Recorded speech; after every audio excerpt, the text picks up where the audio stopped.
സ്തോത്രം. വളരെ വേഗം വചനത്തിലേക്ക് കടക്കുവാൻ താല്പര്യപ്പെടുകയാണ്. കാരണം സമയം തീരെ കുറവാണ്. അതുകൊണ്ട് വളരെ വേഗം വചനത്തിലേക്ക് കടക്കാൻ താല്പര്യപ്പെടുന്നു. എങ്കിലും എനിക്ക് ഉദ്ദേശം കാര്യങ്ങൾ പറഞ്ഞു തീർക്കാതെ ഇരിക്കാനും കഴിയില്ലെന്ന് നിങ്ങൾക്ക് എന്നെ പരിചയമുള്ളത് കൊണ്ടറിയാം. അതുകൊണ്ട് ഞാൻ വേറെ മുഖവുരകളില്ലാതെ വചനത്തിലേക്ക് കടക്കുകയാണ്. നമ്മൾ വായിച്ച വേദഭാഗം വളരെ ദൈവമക്കൾക്ക് പ്രത്യാശ നൽകുന്ന ഒരു വേദഭാഗമാണ്. ഈ ഭൂമിയുടെ അവസാനവും ആത്മീകന ദൈവം ഒരുക്കുന്ന അവസാനവും അതോട് ബന്ധപ്പെട്ട് രക്ഷിക്കപ്പെടാത്തവനെ ദൈവം ഒരുക്കി വച്ചിരിക്കുന്ന ഒരു ന്യായവിധിയും ഒക്കെ ചേർത്തൊരു 8 വാക്യത്തിൽ എന്താ പറയുക, കാച്ചിക്കുറുക്കി പറഞ്ഞിരിക്കുന്ന വേദഭാഗമാണ് നമ്മൾ വായിച്ചത്. അതിൻ്റെ എത്ര ഭാഗം എനിക്ക് ഓടിച്ചു തീർക്കാൻ കഴിയുമെന്നൊന്നും എനിക്കറിയില്ല. എങ്കിലും അത്യാവശ്യം ചില കാര്യങ്ങൾ പറയാനാണ് ഞാൻ കർത്താവിൽ ശ്രമിക്കുന്നത്. ഒന്നുകൂടി നമ്മൾ അത് വായിച്ച് തുടങ്ങാൻ താല്പര്യപ്പെടുകയാണ്. ഒന്ന് വായിക്കാം.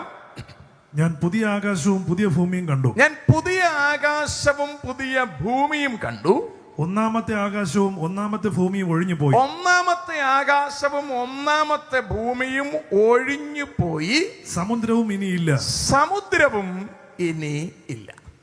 നമ്മൾ അറിയേണ്ടുന്നൊരു കാര്യം, വിശുദ്ധ വേദപുസ്തകത്തിൽ ഒഴികെ മറ്റൊരിടത്തും ഇമ്മാതിരി ഒരു പരാമർശം നമുക്ക് ലഭ്യമല്ല. എന്ന് പറഞ്ഞാൽ ഈ ആകാശത്തിനും നമ്മൾ നിവസിക്കുന്ന ഈ ഭൂമിക്കും സമുദ്രത്തിനടക്കം എന്താണ് സംഭവിക്കാൻ പോകുന്നതെന്ന് കൃത്യമായി വിശദീകരിച്ചിരിക്കുന്ന മറ്റൊരു ഗ്രന്ഥം ലോകത്തിലില്ല. ഇന്ന് ദൈവത്തിൽ വിശ്വസിക്കുന്നവരുണ്ട്, വിശ്വസിക്കാത്തവരുണ്ട്. ലോകം മുഴുവൻ ദീനിനാകുമെന്ന് വിശ്വസിക്കുന്ന ഒരു വിഭാഗമുണ്ട്. അതെല്ലാം അവിടെ തന്നെ നിൽക്കട്ടെ. ഞാൻ കൂടുതൽ വിശദീകരണങ്ങളിലേക്ക് പോകുന്നില്ലെങ്കിലും ചിലടത്ത് ഞാൻ തൊട്ടങ്ങ് പോകും. ഓക്കെ, അതതിൻ്റെ പരുവം പോലെ, അതിൻ്റെ സമയം പോലെ. നമ്മൾ അറിയേണ്ടതൊരു കാര്യം, ഇവിടെ ഒന്നും സംഭവിക്കില്ല, എല്ലാം പണ്ടത്തെ പോലെ ഇരിക്കുന്നു എന്ന് വിശ്വസിക്കുന്ന ഒരു സമൂഹവും ലോകം മുഴുവൻ ഒരു മതത്തിലേക്ക് എത്തിച്ചേരുമെന്ന് വിശ്വസിക്കുന്ന മറ്റൊരു സമൂഹവും നമ്മൾ ഈ ദേശം മുഴുവൻ ശരിയാക്കുമെന്ന് വിശ്വസിക്കുന്ന, ഭീകരവാദത്തെ തുടച്ചുമാറ്റി ലോകം മുഴുവൻ ശരിയാക്കുമെന്ന് വിശ്വസിക്കുന്ന ചില രാഷ്ട്രീയ നേതാക്കന്മാരും, നമ്മുടെ മോഡി അടക്കമുള്ള ചില രാഷ്ട്രീയ നേതാക്കന്മാർ, മോഡി ആയിക്കോട്ടെ, ഡൊണാൾഡ് ട്രംപ് ആയിക്കോട്ടെ, ദെൻ ഇസ്രായേലിന്റെ പ്രധാനമന്ത്രി ബെഞ്ചമിൻ നെതന്യാഹു ആയിക്കോട്ടെ, ഇവരെല്ലാം ഞങ്ങൾ ഇപ്പോൾ ലോകത്തിലെ മുഴുവൻ ടെററിസവും ഒഴിച്ചു മാറ്റി, ഭീകരവാദം മുഴുവൻ തുടച്ചു മാറ്റി ലോകത്തെ മുഴുവൻ ശുദ്ധീകരിക്കും എന്ന ദിവാസ്വപ്നം കണ്ടുകൊണ്ട് ജീവിക്കുന്നവരാണ്. ഇതിനിടയിൽ നമുക്ക് വേണ്ടി ലഭ്യമായിരിക്കുന്ന ഈ ഗ്രന്ഥം ആരംഭിക്കുന്നത് ഇങ്ങനെയാണ്: ആദിയിൽ ദൈവം ആകാശവും ഭൂമിയും സൃഷ്ടിച്ചു. അത് പുസ്തകം അവസാനിക്കുന്ന ഭാഗമാണ് ഞാൻ നിങ്ങളെ വായിച്ചു കേൾപ്പിച്ചത്.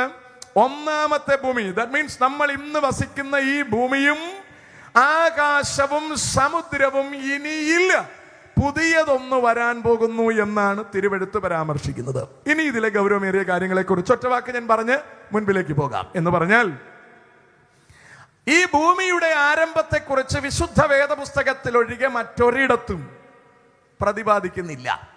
ശാസ്ത്രം പറയുന്നത് പൊട്ടിത്തെറിച്ചുണ്ടായതാണെന്ന് പറയുന്നു. ഇന്ന് വരെ അവർക്ക് അതിനെ കൃത്യമായി പറയാൻ കഴിഞ്ഞിട്ടില്ല. അതിന് പറയുന്നത് കോടിക്കണക്കിന് വർഷം പുറകിൽ പൊട്ടിത്തെറിച്ചെന്നാണ് പറയുന്നത്. അങ്ങനെ ചുമ്മാ പറയേണ്ട കാര്യമില്ലല്ലോ. അതിന് കൃത്യമായി മനുഷ്യ മസ്തിഷ്കത്തിന് മനസ്സിലാകാൻ ഉതകുന്ന തരത്തിൽ അവർക്ക് പറഞ്ഞു തരാൻ പറ്റണം. പറഞ്ഞു തരാൻ അവർക്ക് പറ്റുന്നില്ല. കഴിഞ്ഞ ചില ദിവസങ്ങൾക്ക് മുമ്പ് ഞാനൊരു ഷോർട്ട് വീഡിയോ ഇങ്ങനെ കാണുമ്പോൾ അതിനകത്ത് നിരീശ്വരവാദികൾ നടത്തുന്ന ഒരു ചർച്ചയെക്കുറിച്ചൊരു ഒരു സംഭവം കണ്ടു. അതിനകത്ത് അവർ പറയുന്ന ഒരു കാര്യം ഇങ്ങനെയാണ്: ഒരാളെ വിളിച്ചിരുത്തിയിട്ട് സംസാരിക്കുകയാണ്. അപ്പൊ അയാളോട് ചോദിക്കുകയാണ്, താങ്കൾ ദൈവത്തിൽ വിശ്വസിക്കുന്നുണ്ടോ അതോ നിരീശ്വരവാദിയാണോ? അപ്പൊ അയാൾ പറഞ്ഞു, ഞാൻ ദൈവത്തിൽ വിശ്വസിക്കുന്നുണ്ട്. അപ്പൊ ചോദിച്ചു, നിങ്ങൾ ഏത് ദൈവത്തിലാണ് വിശ്വസിക്കുന്നത്? അപ്പൊ അയാൾ ഒരു ദൈവത്തിന്റെ പേര് പറഞ്ഞു, ഞാൻ ഇന്ന ദൈവത്തിലാണ് വിശ്വസിക്കുന്നത്. അപ്പൊ അദ്ദേഹത്തോട് തിരിച്ചു ചോദ്യം നടത്തുകയാണ്, നിങ്ങൾ ഇന്ന ദൈവത്തെ വിശ്വസിക്കുന്നുണ്ടോ? അപ്പൊ അയാൾ പറഞ്ഞു, വിശ്വസിക്കുന്നില്ല. അതുപോലെ ഒരു 4-5 ദൈവങ്ങളെ പേര് ചോദിച്ചു, ഇന്ന ദൈവങ്ങളിൽ നിങ്ങൾ വിശ്വസിക്കുന്നുണ്ടോ? അപ്പൊ പറഞ്ഞു, വിശ്വസിക്കുന്നില്ല. അപ്പൊ അവര് പറയാണ്, നിങ്ങൾ ഇത്രയും ദൈവങ്ങളിൽ വിശ്വസിക്കുന്നില്ല, ഒരു ദൈവത്തിൽ വിശ്വസിക്കുന്നു. ഞങ്ങളെ സംബന്ധിച്ചിടത്തോളം നിങ്ങൾ വിശ്വസിക്കുന്ന അയാളിൽ കൂടെ വിശ്വസിക്കുന്നില്ല. ഇത്രയേ ഉള്ളൂ ഞങ്ങളുടെ പ്രത്യേകത. കിളി പോയില്ലേ? കിളി പോകണം അല്ലേ? അപ്പൊ അതാണ് അവർ പറയുന്നത്. നിങ്ങൾ വിശ്വസിക്കുന്ന ഒരെണ്ണം കൂടി, യേശുക്രിസ്തുവിനായിക്കോട്ടെ, യേശുക്രിസ്തുവിനെ കൂടി ഉപേക്ഷിച്ചാൽ നമ്മൾ, അവർ പറയുന്നത് പോലെ, നിരീശ്വരവാദിയായി മാറിയെന്നാണ് അവരുടെ വാദം നല്ലതാണ്, കേട്ടോണ്ടിരിക്കാൻ സുഖമുണ്ടെങ്കിലും സംഭവം കൊള്ളാം അല്ലേ? ഇപ്പൊ സാബു പാസ്റ്ററിന്റെ അപ്പനാണോ എന്ന് ചോദിച്ചാൽ ഞാൻ അല്ല എന്ന് പറയും. സ്റ്റാൻലി പാസ്റ്റർ അപ്പനാണോ എന്ന് ചോദിച്ചാൽ അതുമല്ല എന്ന് പറയും അല്ലേ? പിന്നെ ഇവിടെ ആരെങ്കിലും ഒക്കെ ഇരുന്നിട്ട് അപ്പനാണോ എന്ന് ചോദിച്ചാൽ ഞാൻ അല്ല എന്ന് പറയും അല്ലേ? എന്റെ അപ്പനെ കാണിച്ചിട്ട് അപ്പനാണോ എന്ന് ചോദിച്ചാൽ ഞാൻ അതേ എന്ന് പറയും. അതും കൂടി അല്ല എന്ന് പറയാൻ പറ്റത്തില്ല എനിക്ക്. ഞാൻ പറയാൻ മനസ്സിലുണ്ടോ? അതും കൂടി അല്ല എന്ന് പറഞ്ഞാൽ അവരെ പോലെ ആവുമെന്നാണ് അവർ പറഞ്ഞത്. എനിക്ക് അങ്ങനെ പറയാൻ പറ്റത്തില്ല. കാരണം എനിക്കൊരു അപ്പനുണ്ടല്ലോ, ഇല്ലാതിരിക്കാൻ പറ്റത്തില്ലല്ലോ. ഞാനിങ്ങനെ മേളിൽ നിന്ന് പൊട്ടിത്തറയിട്ട് വീണതല്ലല്ലോ. സ്തോത്രം, എനിക്കൊരു അപ്പനുണ്ട്. അതുപോലെ തന്നെ ഈ അഖിലാണ്ടത്തിനൊരു ഉടയവനുണ്ട്. ഇനി ആരില്ലെന്ന് പറഞ്ഞാലും ഇവർ തലകീഴായി നിന്നാലും ഇവർക്ക് തെളിയിക്കാനാവില്ല. കാരണം ഇതിന് കൃത്യമായ ഒരു സൃഷ്ടാവുണ്ട്. ഇതിനെ കൃത്യമായി നിയന്ത്രിക്കുന്ന ഒരാളുണ്ട്. ലോക ചരിത്രത്തെ മുഴുവൻ കൃത്യമായി നിയന്ത്രിക്കുന്ന ഒരാള് വിശ്വസിച്ചാലും ഇല്ലെങ്കിലും കൃത്യമായിട്ടുണ്ട്. അതിന് ഞങ്ങൾ വേദപുസ്തകം തെളിവായി പറയാനുള്ള കാരണം, പുസ്തകം തുടങ്ങുന്നത് ഇങ്ങനെയാണ്: ആദിയിൽ ദൈവം ആകാശവും ഭൂമിയും സൃഷ്ടിച്ചു. അവസാനിക്കുന്നത് ഒന്നാമത്തെ ആകാശവും ഭൂമിയും ഒഴിഞ്ഞുപോയി പുതിയത് വരാൻ പോകുന്നു എന്ന് പറഞ്ഞാണ് ഇതിന്റെ കൺക്ലൂഷൻ നടക്കുന്നത്. അപ്പോൾ ആദിയും അവസാനവും ശരിയായ പോരാ, ഇതിന്റെ ഇടയിലുള്ളതും ശരിയാവണം. അവിടെയാണ് നമുക്ക് പറയാൻ രസകരമായ ഒരുപാട് കാര്യമുള്ളത്. ലോകത്തിൽ മുഴുവൻ എവിടെ എടുത്താലും അവിടെല്ലാം എന്താണ് സംഭവിക്കാൻ പോകുന്നതെന്ന് നേരത്തെ പറഞ്ഞു വച്ചിരിക്കുകയും അത് അതുപോലെ സംഭവിക്കുകയും ചെയ്തിരിക്കുന്ന ഒറ്റ പുസ്തകമേ ഉള്ളൂ. അത് ഞങ്ങൾ പ്രസംഗിക്കുന്ന വിശുദ്ധ വേദ പുസ്തകമാണ്. അതുകൊണ്ടാണ് നമ്മൾ യൂട്യൂബിൽ കയറി ABC എന്ന് അടിച്ചു നോക്കിയാൽ ഒരു ചാനൽ വരും. മനസ്സിലായോ? ABC എന്ന് പറയുന്ന ഒരു ചാനൽ വരും. അത് ചാനല് സംഘികളുടെ ഒരു ചാനലാണ് എന്ന് പറഞ്ഞാൽ അവരെ സപ്പോർട്ട് ചെയ്യാൻ വേണ്ടി പറയുന്ന ഒരു ചാനലാണ്. അപ്പോ അതുകൊണ്ട് തന്നെ അത് പെന്തക്കോസുകാരുടെ ചാനലെന്ന് ആരും പറയില്ല. അങ്ങ് പോട്ടെ, ക്രൈസ്തവന്റെ ചാനൽ എന്നും ആരും പറയില്ല. എന്ന് പറഞ്ഞാൽ ഇന്നത്തെ ഭാഷ അനുസരിച്ച് അത് ക്രിസംഖിയുടെ ചാനലുമല്ല, ശരിക്കും പക്കാ സംഖ്യയുടെ ചാനൽ തന്നെയാണ്. അതിനകത്തവർ സംസാരിക്കുമ്പോൾ ഇസ്രായേലും അതിനോട് ചുറ്റിപ്പറ്റിയുള്ള യുദ്ധവിവരങ്ങളെ കുറിച്ച് അവർ വിശദീകരിക്കുമ്പോൾ ബൈബിൾ നിവർത്തി വച്ചിതിലെ വാക്യങ്ങൾ പറഞ്ഞുകൊണ്ടാണ് ഇവർ ഇന്നത്തെ വാർത്തകളെ വിശദീകരിക്കുന്നത്. ഞാൻ പറഞ്ഞതിന്റെ അർത്ഥം എന്താണെന്ന് മനസ്സിലാകുന്നുണ്ടോ? ഞങ്ങളുടെ ചാനലിൽ ഞങ്ങളെടുത്ത് വെച്ച് ബൈബിൾ വായിക്കുന്നത് വലിയ സംഭവമൊന്നുമല്ല. കാരണം ഞങ്ങൾക്ക് വേറെ പുസ്തകം ഞങ്ങൾ വായിക്കത്തില്ലല്ലോ, അതുകൊണ്ട് ഞങ്ങൾ ഇതേ വായിക്കത്തുള്ളൂ. അപ്പോൾ ശരിക്കും ഒരു ഹൈന്ദവ ചായ്വുള്ള, നരേന്ദ്രമോദി ഭരണത്തോട് പൂർണ്ണമായ ചായ്വും സപ്പോർട്ടുമുള്ള ഒരു ചാനലിനകത്ത് ബൈബിൾ എടുത്തു വെച്ച് വായിച്ചിട്ട് 2500 കൊല്ലങ്ങൾക്ക് മുമ്പ് ബൈബിളിൽ പറഞ്ഞിരിക്കുന്ന കാര്യം ദേ സംഭവിച്ചിരിക്കുന്നു എന്ന് യേശുക്രിസ്തുവിനെ അറിയുകയോ രക്ഷിക്കപ്പെടുകയോ ചെയ്യാത്തൊരുത്തൻ പറയണമെങ്കിൽ ഈ പുസ്തകം മറ്റൊരു പുസ്തകത്തെക്കാൾ, മറ്റെല്ലാ പുസ്തകങ്ങളെക്കാൾ ശ്രേഷ്ഠതയുള്ളത് തന്നെയാണ്. Praise the Lord. അല്ലെങ്കിൽ അവരത് പറയില്ല. ഇപ്പൊ വരുന്ന എല്ലാ വാർത്തയിലും അല്ലെ, അതിൽ സുനിൽകുമാർ എന്ന് പറഞ്ഞിട്ടൊരു ഒരു മനുഷ്യനുണ്ട്. മൂപ്പര് ഇപ്പൊ വരുന്ന വാർത്തകളിൽ ഇനി ഇത് നടക്കുമെന്ന് പറയാൻ തുടങ്ങിയിരിക്കുന്നു. എന്ന് പറഞ്ഞാൽ ഇനി ബൈബിൾ പറയുന്നത് അനുസരിച്ച് ഇസ്രായേലിൽ ഇതാണ് നടക്കാൻ പോകുന്നത് വരെ അയാൾ പറയാൻ തുടങ്ങിയിരിക്കുന്നു. എന്ന് പറയാൻ നമ്മുടെ കൺവെൻഷനൊക്കെ കൊണ്ടുവന്നാൽ തരക്കേടില്ലാതെ വചനം വെച്ച് പ്രസംഗിക്കാനുള്ള ഒരുവിധം കപ്പാസിറ്റി അയാൾക്ക് നേടിയിരിക്കുന്നു. രക്ഷിക്കപ്പെട്ടില്ലെന്ന് മാത്രമേ ഉള്ളൂ. പറയാൻ മനസ്സിലാകുന്നുണ്ടോ? കാര്യം കൃത്യമായിട്ട് അവർ മനസ്സിലാക്കി തുടങ്ങിയിരിക്കുന്നു. അപ്പോൾ ബൈബിളിന്റെ ശ്രേഷ്ഠത മനസ്സിലാകുന്നുണ്ടോ?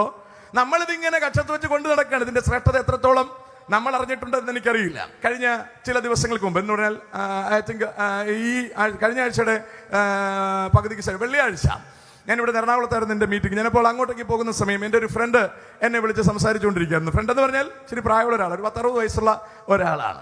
മൂപ്പര് അമേരിക്കയിലാണ്. മൂപ്പര് പിന്നെ പൈലറ്റായിരുന്നു, അമേരിക്കയിൽ പൈലറ്റായിരുന്നു മൂപ്പര്.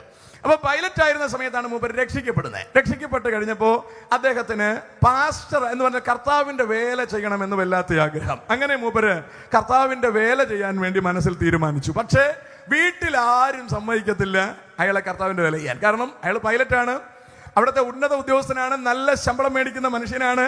അപ്പൊ കുടുംബം നല്ല ഉഷാറായി പോയിക്കൊണ്ടിരിക്കുന്ന ആളാണ്. ഇയാൾ യേശുക്രിസ്തുവിനെ അറിഞ്ഞപ്പോ അല്ലെ, ഇയാൾക്ക് ഇനി കർത്താവിനെ അറിയിക്കണം. അത് കറക്റ്റായിട്ട് കർത്താവിനെ അറിയുന്നവർക്ക് അങ്ങനെ ഒരു പ്രശ്നമുണ്ട്. അതാണ് ഒരു പരുവത്തിന് അറിഞ്ഞാൽ പ്രയാസമില്ലാതെ അങ്ങ് പോവാം. Praise the Lord. പിന്നെ മുട്ടുവേദന, പനി, തലവേദനയൊക്കെ പ്രാർത്ഥിച്ച് അഡ്ജസ്റ്റ് ചെയ്ത് നമ്മൾ കർത്താവിൽ നിന്നും എല്ലാം ഒപ്പിച്ചുകൊണ്ട് മുമ്പിലോട്ട് ജീവിക്കാനുള്ളൊരു ക്രമീകരണം സ്വാഭാവികമായും നമ്മൾ നടത്തും. പക്ഷെ ഇവിടെ ഈ മനുഷ്യനെ സംബന്ധിച്ചിടത്തോളം ഒറിജിനലായി രക്ഷിക്കപ്പെട്ടു പോയത് കൊണ്ട് മൂപ്പരുടെ അകത്ത് വിമാനം ഓടിക്കുന്നതിനേക്കാളും ആവേശം, കാശ് കൂടുതൽ കയ്യിൽ വരുന്നതിനേക്കാളും ആവേശം യേശുക്രിസ്തുവിനെ പ്രസംഗിക്കുന്നതായി. വീട്ടുകാരും ബന്ധുക്കളും എല്ലാം തനിക്കെതിരായി അവസാനം മൂപ്പര് ഒരു കടുങ്കൈ ചെയ്തു. എന്ന് പറഞ്ഞാൽ കർത്താവിനോട് മൂപ്പര് പ്രാർത്ഥിച്ചു, കർത്താവെ വണ്ടി ഓടിക്കാൻ പറ്റാത്ത രീതിക്ക് എന്നെ ആക്കി തീർക്കണം. എന്ന് പറഞ്ഞാൽ വിമാനം ഓടിക്കാൻ പറ്റാത്ത രീതിക്ക് ആക്കി തീർക്കണം. അങ്ങനെ ആരും പ്രാർത്ഥിക്കരുത് കേട്ടോ. അതൊരു പരുവക്കെട്ട പ്രാർത്ഥനയാണ് മൂപ്പർ ചെയ്തത്. കർത്താവ് അത് കേട്ടു എന്ന് തോന്നുന്നു. ഏതായാലും മൂപ്പർക്ക് അസുഖം ബാധിച്ചു. അസുഖം ബാധിച്ചു എന്ന് പറഞ്ഞാൽ അത് വല്ലാത്ത അസുഖമായി മാറി. മനസ്സിലാകുന്നുണ്ടോ? കയ്യും കാലും ഒന്നും നേരെ നിൽക്കത്തില്ല. തല ഇങ്ങനെ എപ്പോഴും ആടിക്കൊണ്ടിരിക്കും. വായിലൂടെ എപ്പോഴും ഇങ്ങനെ സലൈവ ഒലിച്ചുകൊണ്ടിരിക്കും. ഒരു വല്ലാത്ത അവസ്ഥയിലേക്ക് ആ മനുഷ്യൻ മാറി. ശാരീരികമായി വല്ലാത്ത വെല്ലുവിളികൾ മൂപ്പര് നേരിടേണ്ടി വന്നു. 2 കാലുകളിലും വ്രണം ബാധിച്ചു. ശാരീരികമായി വളരെയധികം ബുദ്ധിമുട്ടിൽ വന്നു. എനിക്കൂടെ 1 വർഷത്തിന് മുമ്പ് എൻ്റെ കൂടെ വന്ന് ഒരു 5-6 ദിവസം നിന്നിരുന്നു. പിന്നീട് ഞാൻ തിരിച്ച് പുള്ളിക്കാരി പോയി. ഇവിടെ വരുമ്പോൾ പുള്ളിക്ക് നോർത്ത് ഇന്ത്യ പോവുക, സുവിശേഷ ഫീൽഡുകളിൽ പോവുക നിലം തൊടാത്ത യാത്രയാണ്. നിൽക്കാൻ പറ്റിയാല, സംസാരിക്കാൻ പറ്റിയാൽ, സംസാരിച്ചാൽ നമുക്ക് അങ്ങോട്ട് തെളിഞ്ഞു കിട്ടുകയില്ല. വളരെയധികം ഫിസിക്കലി ചലഞ്ചഡ് ആയിട്ടുള്ള ആ മനുഷ്യൻ. കഴിഞ്ഞ 2 മാസങ്ങൾക്ക് മുമ്പെന്നാണ് എൻ്റെ വിശ്വാസം. അയാൾ മരിക്കത്തക്ക കണ്ടീഷനിൽ, മരുന്നിനോട് പ്രതികരിക്കാത്ത നിലയിൽ അമേരിക്കയിൽ വെച്ച് തന്നെ മൂപ്പര് ഹോസ്പിറ്റലൈസ്ഡ് ആയി. അന്ന് ദൈവദാസന്മാരെല്ലാവരും കൂടെ ചേർന്നൊരു ഓൺലൈൻ മീറ്റിംഗ് വിളിച്ചുകൂട്ടി, പ്രാർത്ഥിക്കാൻ വേണ്ടി പെട്ടെന്ന് വിളിച്ചുകൂട്ടി. ഞങ്ങളെല്ലാവരെയും വിളിച്ചു പ്രാർത്ഥിക്കാൻ എന്ന് പറഞ്ഞാൽ മൂപ്പർക്ക് ആയുസ് നീട്ടി കിട്ടാൻ. അപ്പൊ എനിക്കത് ഇഷ്ടപ്പെട്ടില്ല. കാരണം ഇത്രയും ശാരീരികമായി ബുദ്ധിമുട്ടിൽ കിടക്കുന്ന മനുഷ്യൻ അവിടെ കയറി പോകേണ്ടതിന് പകരം തിരിച്ചിവിടെ പിടിച്ചിരുന്ന എന്തിനാണെന്നും വെച്ചിട്ട് ഞാൻ ഗ്രൂപ്പിൽ നിന്ന് ഇറങ്ങിപ്പോയിട്ട് അതിനകത്ത് പ്രാർത്ഥിച്ചുകൊണ്ടിരുന്ന മറ്റൊരു സഹോദരനെ വിളിച്ചിട്ട് ഞാൻ ചോദിച്ചു, ഉപദേശി എന്തിനാണ് ഈ പാവപ്പെട്ടവനെ ഇനി ഇവിടെ പിടിച്ചിടുന്നത്? അങ്ങേർക്ക് ശാരീരികമായി പ്രയാസമാണ്, ആകെ ബുദ്ധിമുട്ടാണ്. എങ്ങനെങ്കിലും തള്ളി കയറ്റി വിടാൻ നോക്കേണ്ടതിന് പകരം അറ്റം പറ്റി നിൽക്കുന്നതിനെ തിരിച്ചു പിടിച്ചോണ്ട് വരുന്നത് എന്തിനാണ്? അല്ലേ? സ്വാഭാവികമായ ചോദ്യം. ഞാൻ ജാവാൻ കിടന്ന പ്രാർത്ഥിച്ച് തിരിച്ചു കൊണ്ടുവരണമെന്ന് ഞാൻ പറയുന്നതിന് കാരണം പ്രസംഗിക്കുന്നുള്ളതുകൊണ്ടാണ്. എന്ന് പറഞ്ഞ് നിങ്ങൾ തിരിച്ചോണ്ടൊന്നും വരരുത് കേട്ടോ. ഞാൻ കിടക്കുകയാണെന്ന് പറഞ്ഞാൽ അങ്ങ് കയറി പോകാൻ തന്നെ പ്രാർത്ഥിച്ചാൽ മതി. ഇവിടെ കിടന്നിട്ട് കാര്യമൊന്നുമില്ല. ഞാൻ പറഞ്ഞത് ഇപ്പോഴത്തെ കണ്ടീഷനിൽ, ഈ ടൈമിൽ, ഈ ഒരു 8:30-ക്കുള്ള കണ്ടീഷനിൽ ശാരീരികമായി പ്രയാസമൊന്നും ഇല്ലാത്തത് കൊണ്ട് 5-6 ദിവസം കൂടെ കിടന്നാൽ പ്രസംഗിച്ചു കൊള്ളും എന്ന് ചിന്തിക്കുന്നതിൽ തെറ്റില്ലെന്നാണ് ഞാൻ ഈ പറഞ്ഞതിന്റെ അർത്ഥം. ഇത് 10 ദിവസം കൂടെ കിടന്നാലും ദൈവം അതിന്റെ മകളിലും ഒരു അത്ഭുതം ചെയ്ത് മൂപ്പരുടെ കാലുകൾ ബലപ്പെടുത്തി, തലയാടാതെ നിർത്തി, എന്താ പറയുക, തുപ്പലൊലിക്കാത്ത നിലയിലാക്കി. ശരിക്കും ഒരുപാട് വർക്ക് അതിനകത്ത് നടക്കേണ്ടതുണ്ട്. കർത്താവിന് നിസ്സാരമാണതെന്ന് നമുക്കറിയാം. എങ്കിലും അത്തരത്തിലൊരു അത്ഭുതത്തിന് വേണ്ടി പിന്നെയും പ്രാർത്ഥിച്ച് മൂപ്പരെ പിടിച്ചു നിർത്തേണ്ട ആവശ്യമുണ്ടോ? അതുകൊണ്ട് നമുക്ക് കയറ്റിവിടുന്നതല്ലേ നല്ലതെന്ന് ഞങ്ങൾ തമ്മിൽ ചർച്ച ചെയ്തു. ഏതായാലും ഞങ്ങൾ പ്രാർത്ഥനയിൽ നിന്ന് വിട്ടുനിന്നു. ബാക്കിയുള്ള ദൈവദാസന്മാർ പ്രാർത്ഥിച്ചു. മൂപ്പര് ജീവനിലേക്ക് തിരിച്ചു വന്നു. നമ്മൾ തട്ടിപ്പോവാനാണ് മനസ്സുകൊണ്ട് ചിന്തിച്ചതും പ്രാർത്ഥിച്ചതുമെങ്കിൽ എന്ന് പറഞ്ഞാൽ അത് കണ്ടാലേ മനസ്സിലാകത്തുള്ളൂ. ഇയാൾ തിരിച്ചു വരാൻ ബാക്കിയുള്ളവർ പറഞ്ഞു. മൂപ്പര് തിരിച്ചു വന്നു. മൂപ്പര് തിരിച്ചു വന്ന് എന്നെ കഴിഞ്ഞ ദിവസം വിളിച്ചു. അപ്പൊ ഇതിനിടയ്ക്കൊക്കെ എന്നെ വിളിക്കാറുണ്ട്. എന്നെ ഇന്നലെ വിളിച്ചിട്ട് ചോദിക്കുകയാണ്. അപ്പൊ ഞാൻ ഇന്നലെ വെള്ളിയാഴ്ച ഞാൻ എറണാകുളത്ത് പൊയ്ക്കൊണ്ടിരിക്കുമ്പോൾ എന്നെ വിളിച്ചിട്ട് ചോദിക്കുകയാണ്, പാസ്റ്ററെ നിങ്ങളൊക്കെ കൂടെ എന്നെ പ്രാർത്ഥിച്ച് ഇവിടെ പിടിച്ചിട്ടത് എന്തിനാണ്? ഞാൻ പറഞ്ഞ അച്ഛാ, ഞാൻ പിടിച്ചിട്ടില്ല. ഞാൻ പോവാൻ വേണ്ടിയാണ് പ്രാർത്ഥിച്ചത്. ഞാൻ പ്രാർത്ഥിച്ചത് കർത്താവ് കേട്ടില്ല, ഇവരെല്ലാം പ്രാർത്ഥിച്ചത് കേട്ടു, നിങ്ങൾ ഇവിടെ പിടിച്ചിട്ടു. മൂപ്പരൻ്റെ അടുത്ത് പറയാണ്, പാസ്റ്ററെ എന്നെ കർത്താവ് സ്വർഗരാജ്യത്തിൽ കൊണ്ടുപോയി. പുള്ളി ആ അനുഭവിച്ച കാര്യങ്ങളെ കുറിച്ച് പറയുകയാണ്. എന്നെ കർത്താവ് സ്വർഗരാജ്യത്തിൽ കൊണ്ടുപോയി. ഞാൻ അവിടെ സിംഹാസനത്തെ കണ്ടു. പിതാവിന്റെ സിംഹാസനത്തെ ഞാൻ കണ്ടു. ദൈവമക്കൾക്ക് വേണ്ടി ക്രമീകരിച്ചിരിക്കുന്ന സിംഹാസനങ്ങളെ കുറിച്ച് ഞാൻ കണ്ടു. രക്തസാക്ഷികൾക്ക് വേണ്ടി ക്രമീകരിച്ചിരിക്കുന്ന സംവിധാനങ്ങളെ കുറിച്ച് ഞാൻ കണ്ടു. എനിക്ക് വേണ്ടി ഒരുക്കിയിരിക്കുന്ന എന്ന് പറഞ്ഞാൽ ആ അച്ഛന് വേണ്ടി കർത്താവ് ഒരുക്കിയിരിക്കുന്ന ആ സിംഹാസനം ഞാൻ കണ്ടു. അവിടേക്ക് ഇരിക്കാൻ ഞാൻ ഇങ്ങനെ ആവേശത്തോടെ തള്ളി അങ്ങോട്ട് പോകുമ്പോൾ എന്നെ ആരോ ഇങ്ങനെ വലിച്ചു മാറ്റിയിട്ട് പറഞ്ഞു, നീ പോയിട്ട് വരാൻ പറഞ്ഞു. അതാണ് പുള്ളിക്ക് ദേഷ്യം വന്നത്. പുള്ളി എൻ്റെ അടുത്ത് ചോദിക്കുകയാണ്, നിങ്ങളൊക്കെ എന്തിനാണ് പ്രാർത്ഥിച്ചത്? ഞാൻ പറഞ്ഞു, പ്രാർത്ഥിച്ചില്ല ഞങ്ങൾ. അവസാനം പുള്ളി സ്വർഗത്തെക്കുറിച്ച് ഒരുപാട് കാര്യം വിശദീകരിച്ചു. എനിക്കത് വിശദീകരിക്കാനാവുന്നില്ല. ഞാനത് ഒരുപാട് കേട്ടുകൊണ്ട് വണ്ടി ഓടിച്ചുകൊണ്ടിരിക്കുകയാണ്. ഞാനത് കേട്ട് വണ്ടി ഓടിച്ചുകൊണ്ടിരിക്കുമ്പോൾ ഞാൻ ഉള്ളിൽ പ്രാർത്ഥിച്ചുകൊണ്ടിരിക്കുന്ന, കർത്താവ് എനിക്കും ഈ സാധനം ഒന്ന് കാണിച്ചു തരണേ. കാരണം ഭക്തന്മാരൊക്കെ ഇത് കണ്ടിട്ടാ തിരുവെഴുത്ത് എഴുതി വെച്ചിരിക്കുന്നത്. പലരുടെയും സാക്ഷ്യങ്ങൾ ഞാൻ നേരിട്ട് കേട്ടിട്ടുണ്ട്. കഷ്ടതയുടെ, പ്രയാസത്തിന്റെ, ദുഃഖത്തിന്റെ, എല്ലാവരും കൈവിട്ട് കളഞ്ഞ് ഒറ്റപ്പെട്ട നിമിഷങ്ങളിൽ ഈ ചില വിശുദ്ധന്മാർ സ്വർഗരാജ്യത്തിൽ ചെന്ന് അത് കണ്ടിട്ട് മടങ്ങി വന്നവരെ കുറിച്ച് ഞാൻ ശരിക്കും സാക്ഷ്യം കേട്ടിട്ടുണ്ട്. അതുകൊണ്ട് തന്നെ ഇയാളുടെ സാക്ഷ്യം കേട്ടോണ്ടിരിക്കുമ്പോൾ എൻ്റെ ഉള്ളിൽ ഈ ഒരു ആവേശം തോന്നി, കർത്താവേ എനിക്കും അതൊന്ന് കാണിക്കണേ. ഞാനിത് പറഞ്ഞോണ്ടിരിക്കുമ്പോൾ അച്ഛൻ എൻ്റെ അടുത്ത് പറയുകയാണ്, പാസ്റ്റർ ഇത് വിശ്വസിക്കുമോ എന്ന് എനിക്കറിയില്ല. എനിക്ക് ഇവിടെ നിന്ന് കറണ്ടടിക്കുമ്പോൾ തോന്നി, ഇത് ഇങ്ങനെ എന്താണ് പറയുന്നത് എന്ന് പറഞ്ഞാൽ, ഇവിടെ നമ്മളെല്ലാവരും പ്രത്യാശിച്ചിരിക്കുന്ന ഈ സാധനമല്ലേ. അപ്പൊ ഇയാൾ എൻ്റെ അടുത്ത് ഇങ്ങനെ പറയേണ്ട കാര്യം എന്താ? പാസ്റ്റർ ഇത് വിശ്വസിക്കുന്നുണ്ടോ എന്ന് എനിക്കറിയത്തില്ല. ഞാൻ പറഞ്ഞ മനസ്സിലുണ്ടോ? എന്നിട്ട് ഞാൻ പറഞ്ഞു, അച്ഛാ ഞാനിത് ഇങ്ങനെ പ്രാർത്ഥിച്ചുകൊണ്ടിരിക്കുകയാണ്. അപ്പോഴാണ് പുള്ളി എൻ്റെ അടുത്ത് പറയുന്നത്, ഞാൻ ഒരുപാട് പാസ്റ്റർമാരുടെ അടുത്ത് പറഞ്ഞു, അവരാരും വിശ്വസിക്കുന്നില്ല. അപ്പോഴാണ് ഞാൻ ഞെട്ടിപ്പോയി. നമ്മളൊക്കെ എന്തിനു വേണ്ടി പ്രത്യാശിച്ചു കൊണ്ടിരിക്കുന്നുവോ അതിനെക്കുറിച്ച് ചെന്ന് കണ്ട ഒരാൾ പറയുമ്പം പോലും നമുക്ക് വിശ്വസിക്കാൻ കഴിയുന്നില്ല. ചെന്ന് കണ്ടയാളാണ് പൗലോസ് നമുക്ക് എഴുതി തന്നിരിക്കുന്നത്. ഒരാളെ എനിക്ക് അറിയാം, ശരീരം കൊണ്ടോ അല്ലാതെയോ ഒന്നും എനിക്കറിയില്ല, അയാൾ 3-ാം സ്വർഗത്തോളം എടുക്കപ്പെട്ടു എന്ന് ചെന്ന് കണ്ടേച്ചും മടങ്ങി വന്ന് എഴുതി വച്ചിരിക്കുന്ന ആളാണല്ലോ പൗലോസ്. അതുപോലെ തന്നെ ചെന്ന് കണ്ട് മടങ്ങി വന്നയാളല്ലേ യോഹന്നാൻ അപ്പോസ്തലൻ. യോഹന്നാനും അതുപോലെ എഴുതി വച്ചിരിക്കല്ലേ. പത്രോസും പറയുന്നു ഞങ്ങൾ മഹിമ കണ്ട സാക്ഷികളാണ്. ഇവരെല്ലാം എഴുതി വച്ചിരിക്കുന്ന സാക്ഷ്യങ്ങൾ നമ്മൾ വിശ്വസിക്കുന്നു എന്ന് പറയുമ്പോൾ തന്നെ നമ്മുടെ ഇടയിൽ ഒരാളെ കർത്താവ് അവിടെ കൊണ്ടുപോയി തിരിച്ചു കൊണ്ടുവന്നു എന്ന് സാക്ഷ്യം പറയുമ്പോൾ വിശ്വസിക്കാൻ പോലും നമുക്ക് കഴിയുന്നില്ലെന്ന് പറഞ്ഞാൽ നമ്മുടെ വിശ്വാസത്തെ സമ്മതിക്കേണ്ടത് തന്നെ. ഞാൻ പറഞ്ഞത് ഗ്രഹിക്കുന്നുണ്ടോ നിങ്ങൾക്ക്? എന്റെ ഡെപ്ത് നിങ്ങൾക്ക് ഇവിടെ കിട്ടുന്നുണ്ടോ ദൈവമക്കളെ? ആ മനുഷ്യൻ എന്നോട് പറയുകയാണ്, പാസ്റ്ററെ അതൊന്ന് കണ്ടിട്ട് വന്നാൽ നമുക്ക് പിന്നെ ഇവിടെ നിൽക്കാൻ തോന്നത്തില്ല. നമുക്ക് ഈ ലോകത്തോട് തന്നെ വെറുപ്പ് വരുമെന്നാണ് പുള്ളി പറയുന്നത്. വെറുപ്പ് വരുമെന്നാണ് പറയുന്നത്. നമുക്ക് അങ്ങനെ വെറുപ്പ് തോന്നുന്നുണ്ടോ? പൗലോസ് പറയുന്ന പദം നിങ്ങൾ ശ്രദ്ധിക്കുന്നുണ്ടോ? കൂടാരമാകുന്ന എൻ്റെ ഭൗമഭവനം അഴിഞ്ഞു പോയാൽ കൈപ്പണിയല്ലാത്ത ദൈവത്തിന്റെ ദാനമായ നിത്യമായൊരു കെട്ടിടം എനിക്ക് സ്വർഗത്തിലുണ്ടെന്ന് ഞാൻ അറിയുന്നു. സ്തോത്രം എന്ന് പറഞ്ഞാൽ ഞാൻ പോയി കണ്ടിട്ട് വന്നെന്നാണ് ആ പദത്തിന്റെ അർത്ഥം. ഗീനസ് കോമൻ എന്ന ഗ്രീക്ക് വാക്കാണ് അവിടെ ഉപയോഗിച്ചിരിക്കുന്നത്. ഞാൻ പോയി കണ്ടിട്ട് വന്നിരിക്കും. അതുകൊണ്ട് പുള്ളി പറയുന്നത് എന്താണെന്ന് അറിയാവോ? അതുകൊണ്ട് ഈ കൂടാരത്തിൽ ഞരങ്ങിക്കൊണ്ടിരിക്കുകയാണ് ഞങ്ങൾ. എന്താണ് എൻ്റെ ഉദ്ദേശം? ഈ ശരീരത്തിൽ തന്നെ ഇരിക്കുക എന്നല്ല, എന്ത് വില കൊടുത്തും ഈ ശരീരത്തിൽ നിന്ന് പുറത്തു വന്ന് അക്കരെ നാട്ടിൽ എത്തുക എന്നുള്ളതാണ് എൻ്റെ ഹൃദയത്തിലെ ആവേശം. ആ ആവേശമാണ് ദൈവമക്കളായ നമ്മുടെ ഇടയിൽ വ്യാപരിക്കേണ്ടത്. കാരണം ഈ ലോകം കർത്താവ് എടുത്തു മാറ്റാൻ പോവുക, ആകാശം കർത്താവ് എടുത്തു മാറ്റാൻ പോവുക, ഭൂമിയെ കർത്താവ് എടുത്തു മാറ്റാൻ പോവുക. ഒരു പുതിയ ആകാശവും ഒരു പുതിയ ഭൂമിയും വരാൻ പോവുകയാണ്. നാളുകൾക്ക് മുമ്പ് ഞാനൊരിടത്ത് വായിച്ചു കേട്ടൊരു കാര്യം കൂടി പറഞ്ഞേച്ച് ഞാൻ വളരെ വേഗത്തിൽ മുമ്പിലേക്ക് പോവുകയാണ്.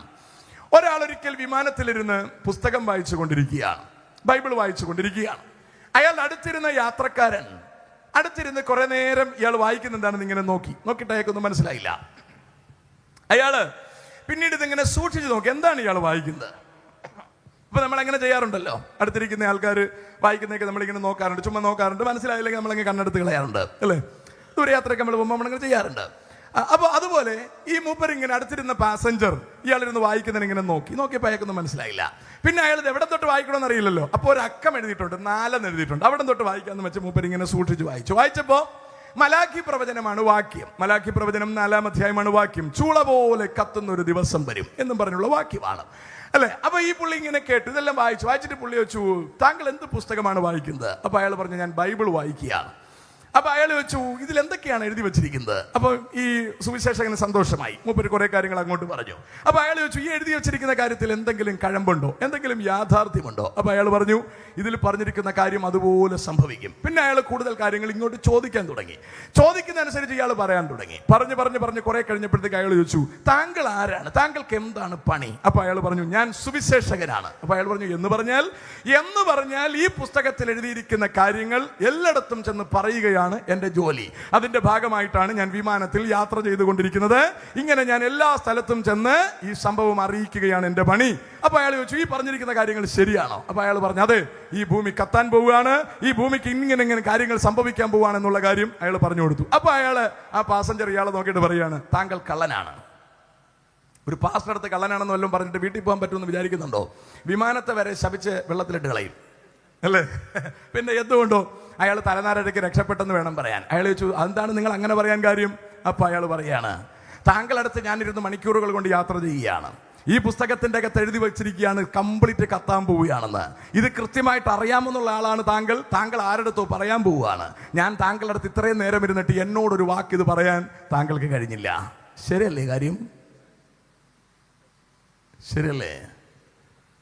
കേരളത്തെ രക്ഷപ്പെടുത്താൻ നമ്മുടെ ശ്രീ പിണറായി വിജയനും നമ്മുടെ ഇന്ത്യ മഹാരാജ്യത്തെ രക്ഷപ്പെടുത്താൻ ശ്രീ നരേന്ദ്രമോദിയും അഘോരാത്രം ശ്രമിച്ചുകൊണ്ടിരിക്കുകയാണ് അല്ലേ? അതിനകത്ത് അവർ കൈയിട്ട് വരുന്നു എന്നുള്ളതാണ് ഇവിടെ ആൾക്കാർ പറയുന്നത്. കൈയിട്ട് വരുന്നതിൽ കുറെ കാര്യങ്ങൾ ചെയ്യുന്നില്ലേ? ആ ചെയ്യുന്നില്ലെങ്കിൽ സമാനപ്പെടും നിങ്ങൾ അല്ലേ? അതെ, ആരോ പറഞ്ഞ പോലെ ചക്കരക്കുടത്തിൽ കൈയിട്ടാൽ നക്കാത്ത ആരുമില്ലെന്ന് പറഞ്ഞ പോലെ അല്ലേ? പിന്നെ ഒരുപാട് നക്കരുന്നേ ഉള്ളൂ, ഇച്ചിരി നക്കുന്നേ തെറ്റില്ലെന്നാണ് എൻ്റെ ചിന്ത. സ്വതന്ത്രം. അപ്പൊ ഇവരെല്ലാവരും എന്തെല്ലാം കാര്യങ്ങൾ ചെയ്യുകയാണ് അല്ലേ? ഇപ്പോഴും നമുക്കൊരല്പം മനസ്സിലായില്ലേ? ഒരു 28 ജീവനുകൾ ജമ്മുവിൽ പൊലിഞ്ഞപ്പോൾ നമുക്ക് മനസ്സിലായില്ലേ? ഭീകരവാദം ഒരു 10-15 കൊല്ലം പിടിച്ചു നിർത്തപ്പെട്ടതിന്റെ ശക്തി എങ്ങനെയുണ്ടെന്ന് നമുക്ക് മനസ്സിലായില്ലേ? അതുകൊണ്ട് കാര്യത്തെ തീരെ നിസ്സാരമായിട്ടൊന്നും നമ്മൾ കാണരുത്, ഭരണം തീരെ മോശമായിട്ടൊന്നും നമ്മൾ കാണരുത് അല്ലേ? ആര് ഭരിച്ചാലും കുറച്ച് കൈയിട്ട് വാരലൊക്കെ ഉണ്ടാവും, അതുണ്ടാവണം, അത് അതിന്റെ വഴിക്ക് പോട്ടെ. അതല്ല നമ്മുടെ പ്രധാനപ്പെട്ട കാര്യം. ഇന്ത്യൻ മണ്ണിനെ മുഴുവൻ ഭീകരവാദത്തിൽ നിന്ന് സൂക്ഷിക്കാൻ കിണഞ്ഞു പരിശ്രമിക്കുകയാണ് മോഡിജിക്ക് ഒരിക്കലും അറിയില്ല ഈ ഭൂമിയെ കർത്താവ് തീക്കായി സൂക്ഷിച്ചിരിക്കുന്നു എന്ന്. അക്കാര്യം മൂപ്പർക്കറിയാമായിരുന്നു എങ്കിൽ ഭാരതത്തിലെ സകലരെയും രക്ഷിക്കാൻ വേണ്ടി ആ മനുഷ്യൻ തൻ്റെ ജീവിതം മാറ്റിവെക്കുമായിരുന്നു. ശരിയല്ലേ? നിങ്ങൾക്ക് ഇഷ്ടപ്പെട്ടില്ല എന്ന് എനിക്കറിയാം, നിങ്ങൾക്ക് ഇഷ്ടപ്പെടാൻ സാധ്യതയില്ല, അതാണ് എൻ്റെ രീതി, അങ്ങനെയാണ്. സ്വതന്ത്രം നമ്മളൊക്കെ രക്ഷിക്കപ്പെട്ടു എന്ന് പറയുന്നത് ഒറിജിനൽ ആണോ എന്ന് എനിക്കറിയില്ല. നമുക്ക് രണ്ട് വ്യക്തികളെ ബൈബിളിൽ പരിചയമുണ്ട്, ധനവാനും ലാസറും, അല്ലേ? നല്ല പരിചയമുള്ള ആൾക്കാരാണ് ധനവാനും ലാസറും. ധനവാൻ പാവപ്പെട്ടവൻ നരകത്തിൽ പോയി, അല്ലേ? മൂപ്പര് നരകത്തിൽ പോയി. നരകത്തിൽ ചെന്ന് കിടന്ന് അയാൾ ഡിമാൻഡ് ചെയ്യുന്നത് ലാസറിന്റെ ചെറുവിരലിന്റെ അറ്റം വെള്ളത്തിൽ മുക്കി എൻ്റെ നാക്കിലൊന്ന് തൊട്ട് തരണം. എന്തോ ആവാനാണ് അയാളുടെ ചെറുവിരൽ വെള്ളത്തിൽ മുക്കി. ഞാനതേ പറയുന്നത് ഒരു ബോട്ടിൽ വെള്ളമെങ്കിലും തരണം. ഇല്ലാതെ അയാളെ ചെറുവിരൽ വെള്ളത്തിൽ മുക്കിയിട്ട് എൻ്റെ നാക്കിൽ വെച്ചിട്ട് എന്തോ ചെയ്യാനാണ്? ഒരു ഗുണവും ഇല്ല. ഒരു ബോട്ടിൽ വെള്ളം, ഞാൻ 1 ലിറ്ററിന്റെ ഒരു ബോട്ടിൽ വെള്ളം ഉറപ്പായിട്ടും ചോദിക്കും, ഇല്ലേ? നിശ്ചയമായിട്ട് ചോദിക്കും. ഇച്ചിരി ഫാന് കിട്ടിയും കൊള്ളാരെന്ന് തോന്നും, അല്ലേ? ചൂടായതുകൊണ്ട് ഞാൻ ഫാൻ വെച്ച് തരാൻ പറഞ്ഞേ. അപ്പൊ ഞാൻ നിർബന്ധം ഒരുപാട് വേണ്ട, ഫാനിൽ പിടിക്കുക, ഇതിൽ പിടിക്കും. അപ്പോ നിങ്ങൾ ശ്രദ്ധിക്കുന്നുണ്ടോ? അപ്പോ ധനവാൻ നരകത്തിൽ കിടക്കുകയാണ്. നരകത്തിൽ കിടന്നുകൊണ്ട് അയാൾ ആവശ്യപ്പെടുന്നത് എനിക്ക് ഒരു ചെറുവിരലൊന്ന് വെള്ളത്തിൽ മുക്കി നാക്കിൽ വെച്ച് തരണം. മതിയേ? ഇത് മതി, ഇത് മതി, ഇത് മതി. ഓക്കെ, ചെറുവിരലൊന്ന് വെള്ളത്തിൽ മുക്കി നാവിൽ നനയ്ക്കണം. നമ്മളത് ആവശ്യപ്പെടുവോ? ഇല്ല. വാസ്തവത്തിൽ ധനവാനേക്കാളും മോശമാണ് നമ്മുടെ ലൈഫ്, ശരിയല്ലേ? വളരെ സിമ്പിൾ. ധനവാനാണെന്നറിയണം, വളരെ ചെറിയ ആവശ്യമാണ് ആവശ്യപ്പെട്ടത്, കർത്താവ് കൊടുത്തില്ല കേട്ടോ, അത് തിരിച്ചറിയണം. രണ്ടാമത്തെ അയാളുടെ ഡിമാൻഡ് നിങ്ങൾ കണ്ടോ? എൻ്റെ 5 സഹോദരന്മാർ പയറ്റുവളയിലും ഉച്ചക്കടയിലുമായിട്ടുണ്ട്. 5 പേരെ ഉള്ള, എല്ലാം കിടിലന്മാരാണ്. ഒന്ന് ലാസറിനെ അവിടെ ഒന്ന് പറഞ്ഞു വിട്ട് കാര്യം പറയണം. ചേട്ടൻ ഇപ്പോൾ ഇതിൻ്റെ അകത്താണ് വന്നത്, സംഭവം ഭയങ്കര ചൂടാണ്, വിചാരിക്കും പോലെ ഒന്നുമല്ല, ഒരു തുള്ളി വെള്ളം കിട്ടാത്ത ഇടമാണ്, ഇവിടുത്തെ ഈ ടോർമെന്റ്, ഇവിടുത്തെ ഈ പ്രയാസം ഒന്ന് എൻ്റെ 5 സഹോദരന്മാരടുത്ത് പറയണം, ഇവിടെ നിന്ന് ഒരാളിനെ ഒന്ന് വിടണം. അപ്പോഴത്തേക്ക് അബ്രഹാം പറയുകയാണ് അത് നടക്കൂല കേട്ടോ. അവിടെ അവന്മാർ ഇഷ്ടം പോലെ ടീമുകൾ പ്രസംഗിക്കുകയാണ്, അവിടെ എല്ലായിടവും ബോക്സും വെച്ച് കെട്ടിയിട്ടുണ്ട്, പ്രസംഗിക്കുന്നുണ്ട്. അവന്മാര് പറഞ്ഞിട്ട് കേൾക്കുന്നില്ലെങ്കിൽ ഇവിടെ നിന്ന് ഒരുത്തൻ ചെന്ന് പറഞ്ഞാലും കേൾക്കുകയല്ല, ശരിയല്ലേ? എന്നെ ചിന്തിപ്പിച്ച് എന്താണെന്ന് അറിയാവോ? ആ ധനവാന്റെ നല്ല മനസ്സാണ്. ഒന്ന്, എനിക്ക് ഒരു ബോട്ടിൽ വെള്ളം വേണ്ട, നാക്കൊന്ന് നനച്ചു തന്നാൽ മതി. 2, എൻ്റെ സഹോദരന്മാർ അവിടെ ദുഃഖം അനുഭവിക്കുകയാണ്, അവന്മാരും കൂടെ എൻ്റെ കൂടെ ഇവിടെ വരാതിരിക്കാൻ ഒന്ന് പറയണം. ഞാനാണെങ്കിൽ ചെയ്യത്തില്ല കേട്ടോ. ഞാനാണ് നരകത്തിൽ പോയെങ്കിൽ അവിടെ ഞാൻ മെനക്കെട്ടിരുന്ന് പ്രാർത്ഥിക്കും, കർത്താവെ എല്ലാവരും ഇവിടെ തന്നെ വരണം. ശരിയല്ലേ? കണ്ട, എന്നെക്കാളും നിങ്ങളെക്കാളും എത്ര നല്ലവനാണ് ധനവാനം നോക്കിയേ, എന്നിട്ടും നരകത്തിൽ പോയി. ഞാൻ പറഞ്ഞു മനസ്സിലാണ്ടോ? അയാളുടെ വീട്ടുവാതിക്കൽ ഒരുത്തൻ പുഴുവരിച്ച് കിടക്കുക, അവിടെ കിടക്കാൻ അനുവദിച്ചു, നമ്മൾ സമ്മതിക്കുമോ? ഒരു പിച്ചക്കാരൻ നിങ്ങളുടെ വീടിന്റെ വാതിക്കൽ കിടക്കാൻ, അല്ലെങ്കിൽ ഗേറ്റിന്റെ വെളിയിൽ കിടക്കാൻ നിങ്ങൾ സമ്മതിക്കുമോ? നിങ്ങൾ അവിടെ ഓയിൽ എടുത്തൊഴിക്കും, കള്ളിമുള്ള ഒടിച്ചിടും, കുപ്പിച്ചില്ല് വലിച്ചെറിയും. എന്നിട്ടും നമ്മൾ ധനവാനേക്കാൾ സ്വർഗത്തിൽ പോകുമെന്ന പ്രതീക്ഷയോടെ ഇരിക്കുകയാണ്. എല്ലാം മനസ്സിലായി. കണ്ട, ഇപ്പൊ ഫാനിന്റെ മുഴക്കം മാത്രമേ ഉള്ളൂ. ആദ്യം ഉണ്ടായിരുന്ന ഇരച്ചിലൊക്കെ മാറിയത് കണ്ടോ? നമ്മൾ ധനവാനെ കണ്ട് പഠിക്കണം ദൈവമക്കളെ, നമ്മൾ ധനവാനെ കണ്ട് പഠിക്കണം. നരകത്തിൽ കിടക്കുന്ന ധനവാന് ഭൂമിയിൽ കിടക്കുന്നവരെ കുറിച്ച് ഇത്ര ചിന്തയുണ്ടെങ്കിൽ, നരകത്തെ കുറിച്ച് അറിയാവുന്ന നമുക്ക് നരകത്തിൽ പോകാൻ സാധ്യതയുള്ള ഈ ജനത്തെ കണ്ടിട്ട് ഒന്നും തോന്നുന്നില്ലേ? എന്തോ ചെയ്യാൻ പറ്റും നമുക്ക്? നിങ്ങൾ പറയൂ. കൊറോണയിൽ നിന്ന് നമ്മളെ രക്ഷിക്കാൻ നമ്മുടെ ഗവൺമെന്റുകൾ നമുക്ക് മാസ്ക് തന്നു, കൈ കഴുകാൻ സോപ്പും വെള്ളം തന്നു, പിന്നെ ഇഞ്ചക്ഷൻ തന്നു, എന്തെല്ലാം തന്നു. എന്തിനാണ്? നമ്മളെ മാക്സിമം രക്ഷപ്പെടുത്തി ഇടാൻ വേണ്ടി. കാരണം അവർക്ക് അത്രേ ചെയ്യാൻ പറ്റത്തുള്ളൂ.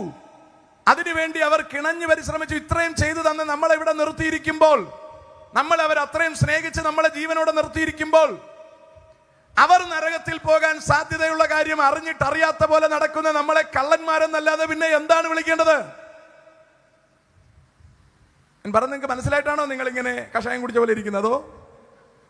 പിടിച്ചില്ലെന്ന് എനിക്ക് മനസ്സിലായി, അല്ലേ? കർത്താവ് അത് തരാൻ പോകുന്നു, ഇത് തരാൻ പോകുന്നു, ചാടി അടിക്കൂ, കസേര കയറൂ എന്നൊക്കെ പറഞ്ഞാൽ നിങ്ങൾ ചാടിക്കയറി മണ്ടേ നിൽക്കുമെന്ന് എനിക്കറിയാം. കസേരയൊന്നും വലിച്ചു ഓടിച്ചിടരുത്, അല്ലേ? വാടക കൊടുക്കാനേ പ്രയാസമാണ്, അതിൻ്റെ പുറത്തുകൂടി ഓടിച്ചു കൊടുത്ത് തള്ളിക്കളയരുത്. ഞാൻ പറഞ്ഞത് മനസ്സിലാകുന്നുണ്ട് നിങ്ങൾക്ക്? ദൈവമക്കളെ, ഈ ജനത്തോട് നമ്മൾ പറയണം, രക്ഷയുടെ സന്ദേശം ഈ ജനത്തോട് പറയണം. ഈ ഭൂമി നശിക്കാൻ പോകുന്നു എന്ന അവസ്ഥ തിരിച്ചറിഞ്ഞ ഒറ്റ ജനമേ ഉള്ളൂ, അത് രക്ഷിക്കപ്പെട്ട ദൈവമക്കളാണ്. വേദപുസ്തകം വീട്ടിലിരിക്കുന്ന എല്ലാവർക്കും അത് അറിയില്ല. രക്ഷിക്കപ്പെട്ട ദൈവമക്കൾക്ക് മാത്രമേ അറിയാവൂ. ഒരു പടി കൂടെ ഞാൻ കടത്തി പറഞ്ഞാൽ പെന്തക്കോസ്തുകാർക്ക് മാത്രമേ അറിയാവൂ ഈ ഭൂമിയെ കത്തിക്കാൻ വച്ചിരിക്കുന്നു എന്ന കാര്യം. അത് പറയേണ്ട ഉത്തരവാദിത്വം എനിക്കും നിങ്ങൾക്കുമുണ്ട്. അത് ചെയ്യുന്നില്ലെന്ന് വരികിൽ നമ്മൾ ന്യായവിധിക്ക് മുമ്പിൽ കണക്ക് പറയേണ്ടി വരുമെന്ന് ആരും മറന്നു പോകരുത്. അപ്പോൾ ഇവിടെ കൃത്യമായി പറയുകയാണ്, ഈ ഭൂമിയും ആകാശവും ഒഴിഞ്ഞുപോയി, സമുദ്രവും ഇനി ഇല്ല. അപ്പൊ ദൈവം സൃഷ്ടിച്ച ഭൂമി, ദൈവം സൃഷ്ടിച്ച ആകാശം, ദൈവം സൃഷ്ടിച്ച സമുദ്രം, ഇവകളെ എല്ലാം അടക്കി വാഴാൻ ദൈവം സൃഷ്ടിച്ച മനുഷ്യൻ. ആ മനുഷ്യൻ ദൈവത്തിൽ നിന്ന് അകന്നു പോകുന്ന അവസ്ഥയുണ്ടായി. ആ മനുഷ്യനെ ദൈവത്തിന്റെ അടുക്കലേക്ക് കൊണ്ടുവരുവാൻ കർത്താവ് പഠിച്ച പണി മുഴുവൻ ശ്രമിക്കുന്നതാണ് ഉൽപ്പത്തി മുതൽ വെളിപ്പാട് വരെ നമ്മൾ കാണുന്ന ബൈബിളിലെ വിശദീകരണങ്ങൾ. പിശാച് ശ്രമിക്കുന്നത് എന്ത് വില കൊടുത്തും മനുഷ്യനെ ദൈവത്തിൽ നിന്ന് അകറ്റുക എന്നുള്ളതാണ്. അവൻ ഒറ്റ ശ്രമം നടത്തി അവസാനിപ്പിച്ചിട്ടില്ല.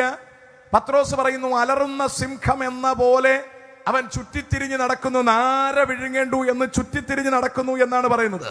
അപ്പോഴവൻ ശരിക്കും റിസ്ക് എടുത്ത് മാക്സിമം ജനത്തെ കർത്താവിൽ നിന്ന് പുറകോട്ടടിക്കാൻ വേണ്ടി അവൻ നിൽക്കുമ്പോൾ എന്റെയും നിങ്ങളുടെയും ഉത്തരവാദിത്വം കർത്താവിൽ നിന്ന് ശക്തി പ്രാപിച്ച് ആ യേശുക്രിസ്തു തന്നെ ദൈവപുത്രനെന്ന് മറ്റൊരുത്തനിലും രക്ഷയില്ല എന്ന് സകല ജനത്തിനും മനസ്സിലാകുവാൻ പാകത്തിന് നമ്മൾ കർത്താവിന്റെ പത്രങ്ങളായി മാറുക എന്നുള്ളതാണ് കർത്താവ് നമ്മളിൽ നിന്ന് പ്രതീക്ഷിക്കുന്നത്. ഇങ്ങനെ ഒന്ന് രണ്ട് വാക്കുകൾ പറഞ്ഞ് ആ ഭാഗങ്ങൾ കവർ ചെയ്ത് പോകാൻ താല്പര്യപ്പെടുകയാണ്, സമയത്തിന്റെ ഭീതി കാരണം. സ്തോത്രം. അപ്പോൾ ആദിയിൽ ദൈവം മനുഷ്യനെ സൃഷ്ടിച്ച് തോട്ടത്തിൽ കൊണ്ടാക്കിയിട്ട് പറഞ്ഞിടോ, ഞാൻ നിന്റെ ദൈവമാണ്, നീ എന്റെ മക്കളാണ്, ഈ ബന്ധം ഒരുമിച്ച് കൊണ്ടുപോകാൻ ഞാൻ ആഗ്രഹിക്കുന്നു. എപ്പോഴെങ്കിലും നിങ്ങൾക്ക് ഈ ബന്ധം വേണ്ടെങ്കിൽ ഈ വൃക്ഷത്തിന്റെ ഫലം തിന്നാം. ഈ വൃക്ഷത്തിന്റെ ഫലം തിന്നുന്ന നാളിൽ നമ്മൾ തമ്മിലുള്ള ബന്ധം അവസാനിക്കും. മനുഷ്യന് പൂർണ്ണ അധികാരം ദൈവം കൊടുത്തു, തിരഞ്ഞെടുക്കാനുള്ള സ്വാതന്ത്ര്യം കൊടുത്തു, ജീവിക്കുവാനുള്ള സ്വാതന്ത്ര്യം കൊടുത്തു, സകലത്തിനുമേലുള്ള അധികാരം കൊടുത്തു. ദൈവം മനുഷ്യനെ സ്വതന്ത്രനായി സൃഷ്ടിച്ചു, സ്വാതന്ത്ര്യത്തോടെ ജീവിക്കാൻ അനുവദിച്ചു, സകല നന്മകളും ദൈവം മനുഷ്യന് നൽകി. എന്നാൽ പിശാച് സർപ്പത്തിലൂടെ പ്രവേശിച്ച് മനുഷ്യനെ വന്ന് കബളിപ്പിച്ച് ആ വൃക്ഷത്തിന്റെ ഫലം തീറ്റിച്ചു, ദൈവത്തിൽ നിന്ന് അകറ്റിക്കളഞ്ഞു. അവൻ കൊടുത്ത ഡിമാൻഡ് എന്താണെന്ന് അറിയാവോ? ഇത് തിന്നുന്ന നാളിൽ നീ ദൈവത്തെ പോലെയാകും, നിന്റെ കണ്ണ് തുറക്കും. അല്ലെ, ദൈവത്തെ പോലെയാകാൻ ആഗ്രഹിച്ചതാണ് ദൂതൻ പിശാചായി മാറിയതിന് കാരണം. അവൻ അതേ വിഷം തന്നെ മനുഷ്യ സമൂഹത്തിലേക്ക് കുത്തിവെച്ചു. അത് കൃത്യമായി വിജയിപ്പിക്കുകയും ചെയ്തു. ദൈവത്തിന് മനുഷ്യനെ തോട്ടത്തിൽ നിന്ന് പുറത്താക്കേണ്ടുന്ന ആവശ്യമുണ്ടായി. അല്ലെ, നിരീശ്വരവാദികളൊക്കെ ചോദിക്കുന്നുണ്ട്, ഒരു ഫലം തിന്നതാണോ ഇത്രയും പ്രശ്നം? കഥ എന്തെന്ന് തിരിച്ചറിയാതെ നിരീശ്വരവാദികൾ തെക്കും വടക്കും അറിയില്ലാതെ എന്തെങ്കിലും പറഞ്ഞു നടക്കുകയാണെന്ന് തൽക്കാലം അവിടെ നിൽക്കട്ടെ. അതിനെക്കുറിച്ചുള്ള ഒരുപാട് മറുപടികൾ ഇപ്പോൾ പറയാനാവില്ല. അത് ഞാൻ യൂട്യൂബിൽ പറയാം, നിങ്ങൾ യൂട്യൂബിൽ കേട്ടാൽ മതി. അല്ലേ, യൂട്യൂബിൽ ജോബി ഹാൽവിനെ നിങ്ങൾ അടിച്ചു നോക്കിയാൽ മതി. സാധനം എല്ലാം അവിടെ കിടപ്പുണ്ട്. അവിടെ പറയുന്ന ഒരു കാര്യങ്ങളും സ്റ്റേജിൽ പറയാൻ പറ്റത്തില്ല. അല്ലേ, അവിടെ പറയുന്നതിന്റെ പൂർണ്ണ ഉത്തരവാദിത്വം എനിക്കുള്ളതാണ്. സ്റ്റേജിൽ പറയുന്നതിന്റെ ഉത്തരവാദിത്വം സാവു പാസ്റ്റർക്കാണ്. മനസ്സിലായല്ലോ? അപ്പൊ എന്നെ കൺവെൻഷൻ ആൾക്കാർ വിളിക്കും, എൻ്റെ അടുത്ത് പറയാറുണ്ട്, എന്റെ പൊന്നു പാസ്റ്ററെ അല്ലേ. അപ്പൊ അതുകൊണ്ട് അവരുടെ തല്ലി വെക്കാതെ ഞാൻ തന്നെ ഉത്തരവാദിത്വം ഏറ്റെടുത്തുകൊണ്ട് യൂട്യൂബിലെ അത്തരം കാര്യങ്ങൾ ഞാൻ പറയാറുള്ളൂ. ഞാൻ സ്റ്റേജിൽ അത് പറയുന്നത് അവർക്ക് വേണ്ടി ഞാൻ ഒഴിവാക്കുകയാണ്. You understand? ഓക്കെ. അപ്പൊ ഞാൻ മടങ്ങി വന്നോട്ടെ. ദൈവമക്കളെ, കാര്യം നിങ്ങൾ കൃത്യമായി തിരിച്ചറിയണം. അപ്പൊ ദൈവം അവിടെ വൃക്ഷം വച്ചിട്ട് പറയുകയാണ്, ഇത് തിന്നാൽ നമ്മൾ തമ്മിലുള്ള ബന്ധം അവസാനിക്കും. ബന്ധം നിലനിർത്തണമോ അവസാനിപ്പിക്കണമോ എന്ന് തീരുമാനിക്കാനുള്ള അധികാരം ദൈവം മനുഷ്യന് തന്നതാ. പക്ഷെ മനുഷ്യന്റെ അധികാരത്തെ പിശാച് ചതിവിലൂടി തെറ്റിച്ച് കളഞ്ഞു. പിശാച് ചെയ്യുന്ന 3 പണികൾ: വഴിതെറ്റിക്കുക, വഞ്ചിക്കുക, വശീകരിക്കുക എന്നിവകളാണ് പിശാചിന്റെ പണികൾ. അന്നവൻ ഒറ്റ പരിപാടി ചെയ്ത് അവസാനിപ്പിച്ചിട്ടില്ല. ഇന്നും അവൻ വളരെ കൃത്യതയോടുകൂടി മാനവകുലത്തെ മുഴുവൻ വഴിതെറ്റിക്കുവാനും വഞ്ചിക്കുവാനും വശീകരിക്കുവാനും വളരെ കൃത്യതയാർന്ന ബുദ്ധിയോടുകൂടി അവൻ നമ്മുടെ കൂടെ നിൽപ്പുണ്ട്. അവനെ വിജയിച്ചില്ലെങ്കിൽ നമുക്ക് അക്കരെ നാട്ടിൽ ചെന്നെത്താനാവില്ല. അവന്റെ വാക്കുകളിൽ കുടുങ്ങി നമ്മൾ ഈ ഭൂമി യാഥാർത്ഥ്യമാണെന്ന് കരുതിയാൽ, ഈ ഭൂമിയിലുള്ള നിസാരമായ സംവിധാനങ്ങൾക്ക് വേണ്ടി നമ്മൾ ജീവിതം മാറ്റിവെച്ചാൽ, നമ്മൾ ഒരു ദിവസം ഇവിടം വിട്ട് പോകേണ്ടി വരികയും ചെയ്യും. നമ്മൾ കാത്തുവച്ചതെല്ലാം നഷ്ടം വരികയും ചെയ്യും. അക്കരെ നാട്ടിൽ ചെന്നെത്താൻ കഴിയാതെ വരികയും ചെയ്യും. അതുകൊണ്ട് നമ്മൾ ജീവിതത്തെക്കുറിച്ച് ബോധമുള്ളവരായിരിക്കണം. ഇന്നലെ രാത്രിയിൽ നിങ്ങൾ കേട്ട പ്രസംഗം എൻ്റെ ചിന്ത ശരിയാണെങ്കിൽ ഒരിക്കൽ മരിക്കുകയും പിന്നെ ന്യായവിധിയും യേശുക്രിസ്തുവിന്റെ വരവും ചേർത്താണ് നിങ്ങൾ മനസ്സിലാക്കിയതെന്ന് ഞാൻ കരുതുന്നു. ഒരു മരണം എനിക്കും നിങ്ങൾക്കും എല്ലാം വേണ്ടി കാത്തിരിപ്പുണ്ട്. അവിടം കഴിഞ്ഞ് നമ്മൾ ന്യായവിസ്താരത്തിന് മുമ്പിൽ ചെന്ന് നിൽക്കേണ്ടി വരും. ഞാൻ എപ്പോഴും കണക്ക് കൂട്ടി വെച്ചിട്ടുണ്ട്, 2050-നും 60-നും ഇടയ്ക്കാണ് ഞാൻ മരിക്കേണ്ടത് എന്ന് പറഞ്ഞാൽ അതിനു മുമ്പ് ഞാൻ മരിക്കില്ലെന്നല്ല അതിൻ്റെ അർത്ഥം. പഞ്ചസാര കൂടിപ്പോയാൽ അതിനു മുമ്പ് മരിക്കും, കുറഞ്ഞു പോയാലും മരിക്കാൻ സാധ്യതയുണ്ട്. ഗുളിക കളിച്ചൊരു പരുവത്തിന് ഞാൻ നിർത്തിയിരിക്കുകയാണ്. എന്തെങ്കിലും പരുവക്കേട് സംഭവിച്ചാൽ നിശ്ചയമായി ഞാൻ മരിച്ചു പോകും.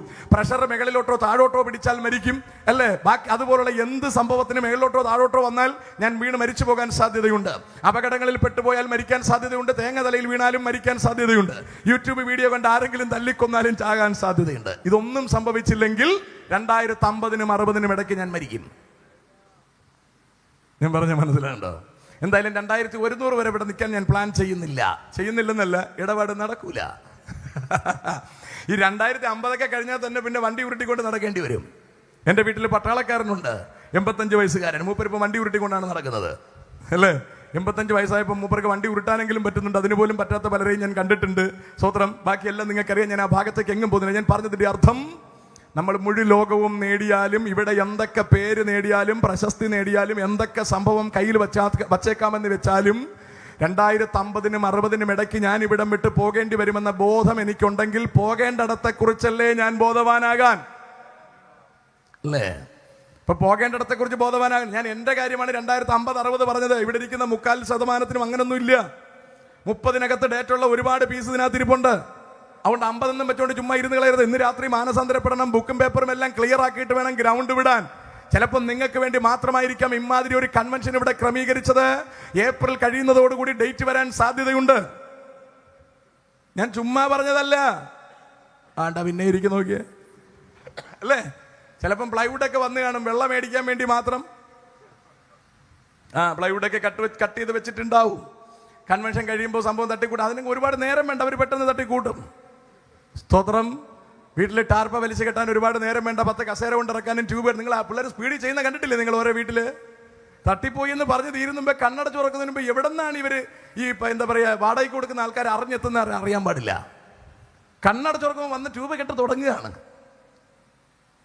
ഞാൻ പറഞ്ഞ് ഗ്രഹിക്കുന്നുണ്ടോ? പേടിക്കൊന്നും വേണ്ട കേട്ടോ. പോയേ പറ്റത്തുള്ളൂ. വേറെ ഒന്നും നമുക്ക് ചെയ്യാൻ പറ്റത്തില്ല. പോയേ പറ്റും. അതിനെക്കുറിച്ച് ഭീതിപ്പെടുകയൊന്നും വേണ്ട. ഭീതിപ്പെട്ടിട്ട് ഒരു കാര്യമില്ല. പേടിക്കുന്നുണ്ട്. ഒരു നീളം കൂട്ടാനും പറ്റത്തില്ല. ഒരു പരിപാടി നടക്കുമെന്ന് നമ്മളാരും വിചാരിക്കണ്ട. എങ്കിലും നന്നായിട്ട് ശരീരമൊക്കെ നോക്കിക്കോളൂ, അല്ലേ? പറ്റുമെങ്കിൽ രാവിലെ എക്സസൈസ് ചെയ്തോളൂ, നടന്നോളൂ, ഓടിക്കോളൂ, തലവുത്തനെ നിന്നോളൂ, നിങ്ങളുടെ പരുവം എല്ലാം ചെയ്തോളൂ. എന്ത് ചെയ്താലും ഒരു തുണ്ട് സാധനം പോലും ഇവിടെ നിന്ന് കൊണ്ടുപോകാനാകാതെ, ഉടുത്ത മുണ്ട് പോലും കൊണ്ടുപോകാനാകാതെ നമ്മൾ മടങ്ങേണ്ടി വരും. നഗ്നനായി ഞാൻ ലോകത്തിൽ വന്നു, നഗ്നനായി തന്നെ പോകുമേ. നഗ്നനായി ഞാൻ ലോകത്തിൽ വന്നു, നഗ്നനായി തന്നെ പോകുമേ. ലോകത്തിൽ എനിക്കില്ല യാതൊന്നും,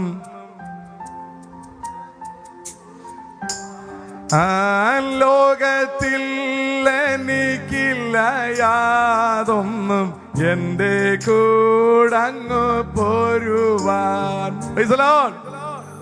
രാവിലെ പാടുന്ന പാട്ടുകളാണ്. ആ പരിപാടി ഇല്ലാത്തതുകൊണ്ട് അത് പാട്ട് നമ്മൾക്ക് അറിയത്തില്ല.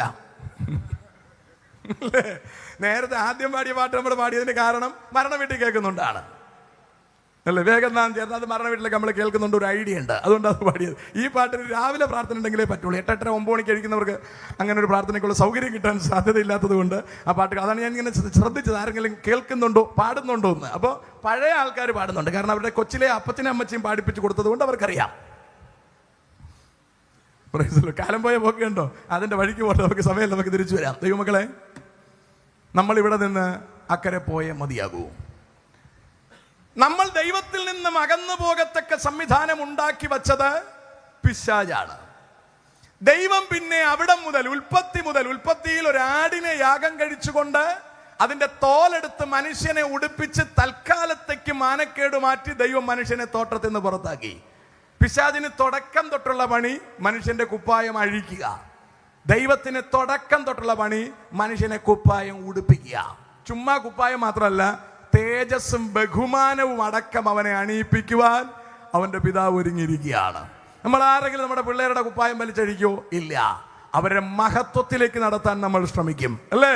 അവർ വിദ്യാഭ്യാസത്തിൽ ഉന്നതിയിലെത്താൻ നമ്മൾ ശ്രമിക്കും. സകലത്തിലും നമ്മുടെ കുഞ്ഞുങ്ങൾ ബഹുമാനമുള്ളവരായി തീർക്കാൻ നമ്മൾ ശ്രമിക്കും. കാരണം അവർ നമ്മുടെ മക്കളാണ്. സ്തോത്രം. അതുപോലെ നമ്മുടെ ദൈവം നമ്മൾ അനുഗ്രഹിക്കപ്പെട്ടവരായിരിക്കാൻ, നമ്മൾ കുപ്പായം ധരിക്കുന്നവരായിരിക്കാൻ, നമ്മൾ മഹത്വമുള്ളവരായിരിക്കാൻ, നമ്മൾ പൂർണ്ണരായിരിക്കാൻ നമ്മുടെ ദൈവം ആഗ്രഹിക്കുന്നു. അതിനുവേണ്ടി ദൈവം പഴയ നിയമത്തിൽ ഒരുപാട് കാര്യങ്ങൾ ചെയ്തു. യാഗങ്ങൾ നടത്തി നോക്കി, അല്ലെ? ഒരുപാട് കാര്യങ്ങൾ നടത്തി നോക്കി. ഇവകൾ കൊണ്ടൊന്നും ജനത്തെ ദൈവത്തിന്റെ അടുക്കലേക്ക് എത്തിക്കാൻ കഴിയാത്തൊരു സാഹചര്യം ഉണ്ടാകുമ്പോൾ ദൈവം തന്റെ പുത്രനെ ഭൂമിയിലേക്ക് പറഞ്ഞു വിടുകയാണ്. അവിടെയാണ് ഏകന്റെ ലംഘനത്താൽ മരണവും, ഏകന്റെ ലംഘനത്താൽ പാപവും, പാപത്താൽ മരണവും ലോകത്തിൽ പരന്നിരിക്കുന്നു എന്നാ പറയുന്നത്. ലോകത്തിൽ പരന്നിരിക്കുന്നു, സകലരും പാപികളായി, അല്ലെ? സ്വാമി വിവേകാനന്ദൻ പറഞ്ഞത് അങ്ങനെയാണ്, മനുഷ്യനെ പാപി എന്ന് വിളിക്കരുതെന്നാ പറഞ്ഞേ. മൂപ്പർ പറഞ്ഞു അജ്ഞതയാണ് പാപം. വാസ്തവത്തിൽ ശരിയാണ്. എന്താ പറഞ്ഞാൽ മൂപ്പരുടെ അജ്ഞതയാണ് ഈ പ്രശ്നത്തിനെല്ലാം കാരണം, അല്ലേ? മൂപ്പര് പറയാണ് മനുഷ്യനെ പാപി എന്ന് വിളിക്കരുത്. എന്നിട്ട് തമിഴ്നാട്ടിൽ അങ്ങ് എന്താ പറയാ, പാറയുടെ മണ്ടയിൽ, കന്യാകുമാരിയിൽ പാറയുടെ മണ്ടയിൽ ചെന്നിട്ട് കേരളത്തെ നോക്കി വിളിച്ചത് ഭ്രാന്താലയം എന്നാണ്. പാപി എന്ന് വിളിക്കാൻ പാടില്ല, ഭ്രാന്തന്മാരെന്ന് വിളിക്കാമെന്ന്, അല്ലേ? മനുഷ്യന്റെ ആ രീതി കണ്ടിട്ടാണ്. വാസ്തവത്തിൽ അയാൾ പറഞ്ഞ വാക്ക് എത്രയോ ശരിയെന്ന് നോക്കിയേ. ഇന്നെല്ലാം MDMI ആണ്. ഇതൊന്നും അടിക്കാത്ത വളരെ ചുരുക്കം ആൾക്കാരേ ഉള്ളൂ, അല്ലേ? വളരെ ചുരുക്കം ആൾക്കാരേ ഉള്ളൂ. ബാക്കിയെല്ലാം എന്തൊക്കെയോ സംഭവങ്ങളാണ്, ഒന്നും അറിയാൻ പാടില്ല. നമ്മൾ ഈ നാട് വിട്ട് അങ്ങോട്ടും ഇങ്ങോട്ടും പോയി നോക്കിയാലേ നമുക്ക് മനസ്സിലാകത്തുള്ളൂ, അല്ലേ? എന്തൊക്കെയാണ് ആൾക്കാർ കാണിച്ചു കൊടുക്കുന്നത്. ഇതിന് ഫുൾ സപ്പോർട്ട് ഗവൺമെന്റ് ആണ്. ഗവൺമെന്റ് പറയുന്നു ലഹരി വിമുക്തം എന്നൊക്കെ പറയുന്നു. എന്നാൽ അവർ ഷാപ്പുകൾ അടച്ചു നോക്കട്ടെ, ഗവൺമെന്റ് അന്ന് താഴെ പോകും. ആകെ പിടിച്ചു നിൽക്കുന്ന ഈ ലഹരി പൈസ വെച്ചിട്ടാണ് പിടിച്ചു നിൽക്കുന്നത്, അല്ലേ? ഇനി MDMI ഒക്കെ ഈ മറ്റേ ലിക്വർ കൊടുക്കുന്ന പോലെ കൊടുക്കാനുള്ള സെറ്റപ്പ് ഉണ്ടാവുമെങ്കിൽ ഇവർ അങ്ങനെ കൊടുക്കും. എന്നിട്ട് അതിന്റെ പൈസ മേടിച്ച് ഗവൺമെന്റിനെ ഇവർ നിലനിർത്തും. തെറ്റില്ലെന്നാണ് എൻ്റെ അഭിപ്രായം. കാരണം നമ്മളെ ടാക്സ് കൂട്ടി കൊല്ലുന്നതിനേക്കാൾ നല്ലത്, അല്ലേ, അവരുടെ പൈസ മേടിച്ച് ഗവൺമെന്റ് നിൽക്കുന്നതാണ് നല്ലതെന്നാണ് എനിക്ക് തോന്നുന്നത്. അത് അതിന്റെ വഴിക്ക് പോട്ടെ, നമുക്ക് തിരിച്ചു വരാം. ദൈവമക്കളെ, മുഴുവൻ ലോകവും പിശാചിന്റെ അധീനതയിലായി പോകുന്നു. പിശാച് ചെയ്യുന്ന ശ്രമം മാക്സിമം ജനം ദൈവത്തോട് അടുക്കാതെ ദൈവത്തിന് അകറ്റിക്കളയുക. അത്തരമൊരു ഘട്ടത്തിൽ ദൈവത്തിന് തന്റെ ഏകജാതനെ ഭൂമിയിലേക്ക് പറഞ്ഞു വിടേണ്ടതായി വന്നു. അവിടെയാണ് യോഹന്നാൻ പറയുന്ന ഒരു പദപ്രയോഗം. യോഹന്നാൻ സുവിശേഷം 1-ാം അധ്യായം 1-ാം വാക്യത്തിലേക്ക് ഒന്ന് വരാവോ? യോഹന്നാൻ സുവിശേഷം 1-ാം അധ്യായം 1-ാം വാക്യത്തിലേക്ക് ഒന്ന് വരാവോ? വേഗം വേഗം വരൂ. ആദിയിൽ വചനമുണ്ടായിരുന്നു, ആദിയിൽ വചനമുണ്ടായിരുന്നു, വചനം ദൈവത്തോട് കൂടെയായിരുന്നു, വചനം ദൈവമായിരുന്നു. വല്ലോ പിടികിട്ടിയോ? യോഹന്നാൻ ഇവിടെ പരിചയപ്പെടുത്തുക ആദിയിൽ എന്ന് പറഞ്ഞാൽ പണ്ട്, മനുഷ്യനെ സൃഷ്ടിക്കുന്നതിനും മുമ്പേ ആദിയിൽ വചനം ഉണ്ടായിരുന്നു. ഇനി കേൾക്കണേ, ആ വചനം ദൈവത്തോട് കൂടെയായിരുന്നു. 3-ാമത്തെ വർത്തമാനം, ആ വചനം ദൈവമായിരുന്നു. സ്തോത്രം. ഇനി താഴോട്ട് വായിക്ക്. അവൻ ആദിയിൽ ദൈവത്തോട് കൂടെയായിരുന്നു, അവൻ ആദിയിൽ ദൈവത്തോട് കൂടെയായിരുന്നു, സകലവും അവൻ മുഖാന്തരം ഉളവായി. സകലതും എന്ന് പറഞ്ഞാൽ ലോകത്തിലുള്ള സകലതും ആ വചനം മുഖാന്തരം ഉളവായി.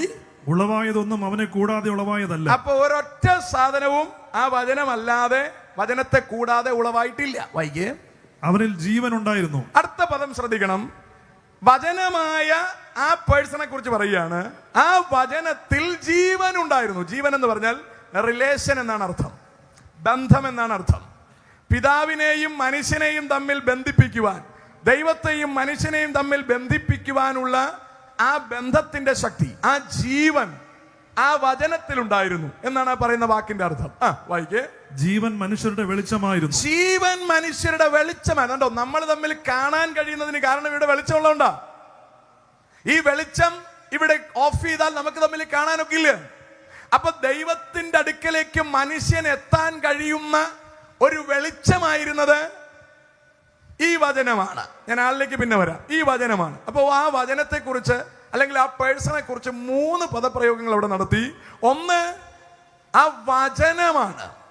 ആ വചനത്താലാണ് സകലതും ഉണ്ടായത്. ആ വചനത്താൽ അല്ലാതെ ഒന്നും ഉണ്ടായിട്ടില്ല.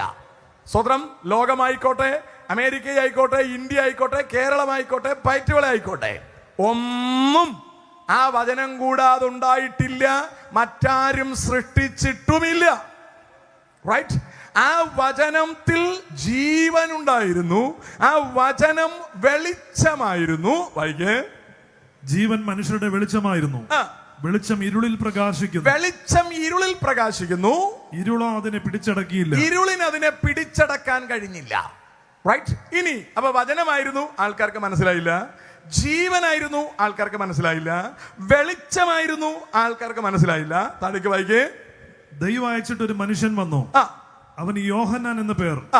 അവൻ സാക്ഷ്യത്തിനായി താൻ മുഖാന്തരം എല്ലാവരും വിശ്വസിക്കേണ്ടതിന് വെളിച്ചത്തെക്കുറിച്ച് സാക്ഷ്യം പറയാൻ തന്നെ വന്നു. അപ്പൊ അയാളുടെ പുറകെ വരുന്ന വെളിച്ചത്തെക്കുറിച്ച് നാട്ടുകാർക്ക് പരിചയപ്പെടുത്തി കൊടുക്കാൻ വേണ്ടി യോഹന്നാൻ വരികയാണ്. ഞാൻ ആ ഭാഗം അവിടെ നിർത്തുകയാണ്. ഇനി 12ലേക്ക് വരാം. ഇനി 14ലേക്ക് വരാം. വചനം ജഡമായി തീർന്നു. കേൾക്കണേ, വചനം ജഡമായി തീർന്നു, കൃപയും സത്യവും നിറഞ്ഞവനായി. കൃപയും സത്യവും നിറഞ്ഞവനായി നമ്മുടെ ഇടയിൽ പാർത്തു. നമ്മുടെ ഇടയിൽ പാർത്തു. ഇനി കേൾക്കണേ, ഞങ്ങൾ അവന്റെ തേജസ്. മതി. ഇനി ഇപ്പൊ ഈ പറഞ്ഞ സിമ്പിളായിട്ട് ഞാൻ പറഞ്ഞു പോവാണ്, സമയത്തിന്റെ കുറവ് കാരണം. ഒന്ന്, വചനമായിരുന്ന വ്യക്തി, ആ വചനത്താലാണ് സകലതും സൃഷ്ടിക്കപ്പെട്ടത്. അപ്പോഴാണ് മനുഷ്യൻ പിശാചിനാൽ ചതിക്കപ്പെടുന്നത്. ആ ഘട്ടത്തിൽ ഈ വചനം വെളിച്ചമായി മാറി, ഈ വചനം ജീവനായി മാറി. അപ്പോഴും ആർക്കും അത് കൃത്യമായി മനസ്സിലാക്കാൻ കഴിയില്ലായിരുന്നു. അത്തരമൊരു ഘട്ടത്തിൽ ആ വചനവും വെളിച്ചവും ജീവനുമായിരുന്ന പേഴ്സൺ നമ്മളെ പോലെയുള്ള മനുഷ്യ ശരീരമെടുത്ത് നമ്മുടെ ഇടയിലേക്ക് ഇറങ്ങി വന്നു. അതാണ് കർത്താവായ യേശു ക്രിസ്തു. പറഞ്ഞ ഗ്രഹിക്കാൻ പറ്റുന്നുണ്ടോ? ആ ക്രിസ്തു എന്തിനാ ഇങ്ങനെ താഴേക്ക് ഇറങ്ങി വന്നത്? സർവത്തിന്റെയും സൃഷ്ടാവായ വചനം, സർവരെയും ദൈവത്തിങ്കലേക്ക് അടുപ്പിക്കാനാകുന്ന ജീവൻ, സർവരെയും ദൈവത്തിങ്കലേക്ക് അടുപ്പിക്കാനാകുന്ന വെളിച്ചമായ ക്രിസ്തു എന്തിനാ ജഡത്തിൽ വെളിപ്പെട്ടത്? പാപത്തിന്റെയും മരണത്തിന്റെയും പ്രമാണത്തിൽ നിന്ന് എനിക്കും നിങ്ങൾക്കും സ്വാതന്ത്ര്യം തരേണ്ടതിന്, ജഡത്താലുള്ള ബലഹീനത നിമിത്തം ന്യായപ്രമാണത്തിന് കഴിയാഞ്ഞതിനെ സാധിപ്പാൻ ദൈവം തന്റെ പുത്രനെ പാപം നിമിത്തം പാപജഡത്തിന്റെ സാദൃശ്യത്തിൽ ഭൂമിയിൽ അയച്ചു. നമ്മുടെ പാപത്തെ കർത്താവിന്റെ മേൽ ചുമത്തി ക്രിസ്തു നമുക്ക് വേണ്ടി മരിച്ചു. ഏതെനിൽ ഒരു വൃക്ഷം നട്ടിട്ട് കർത്താവ് പറഞ്ഞുടോ, ഇത് തിന്നാൽ ഞാനും നീയുമായിട്ടുള്ള ബന്ധം കട്ടാകും. മനുഷ്യനെ കൊണ്ട് പിശാച് അത് ചെയ്യിപ്പിച്ചു.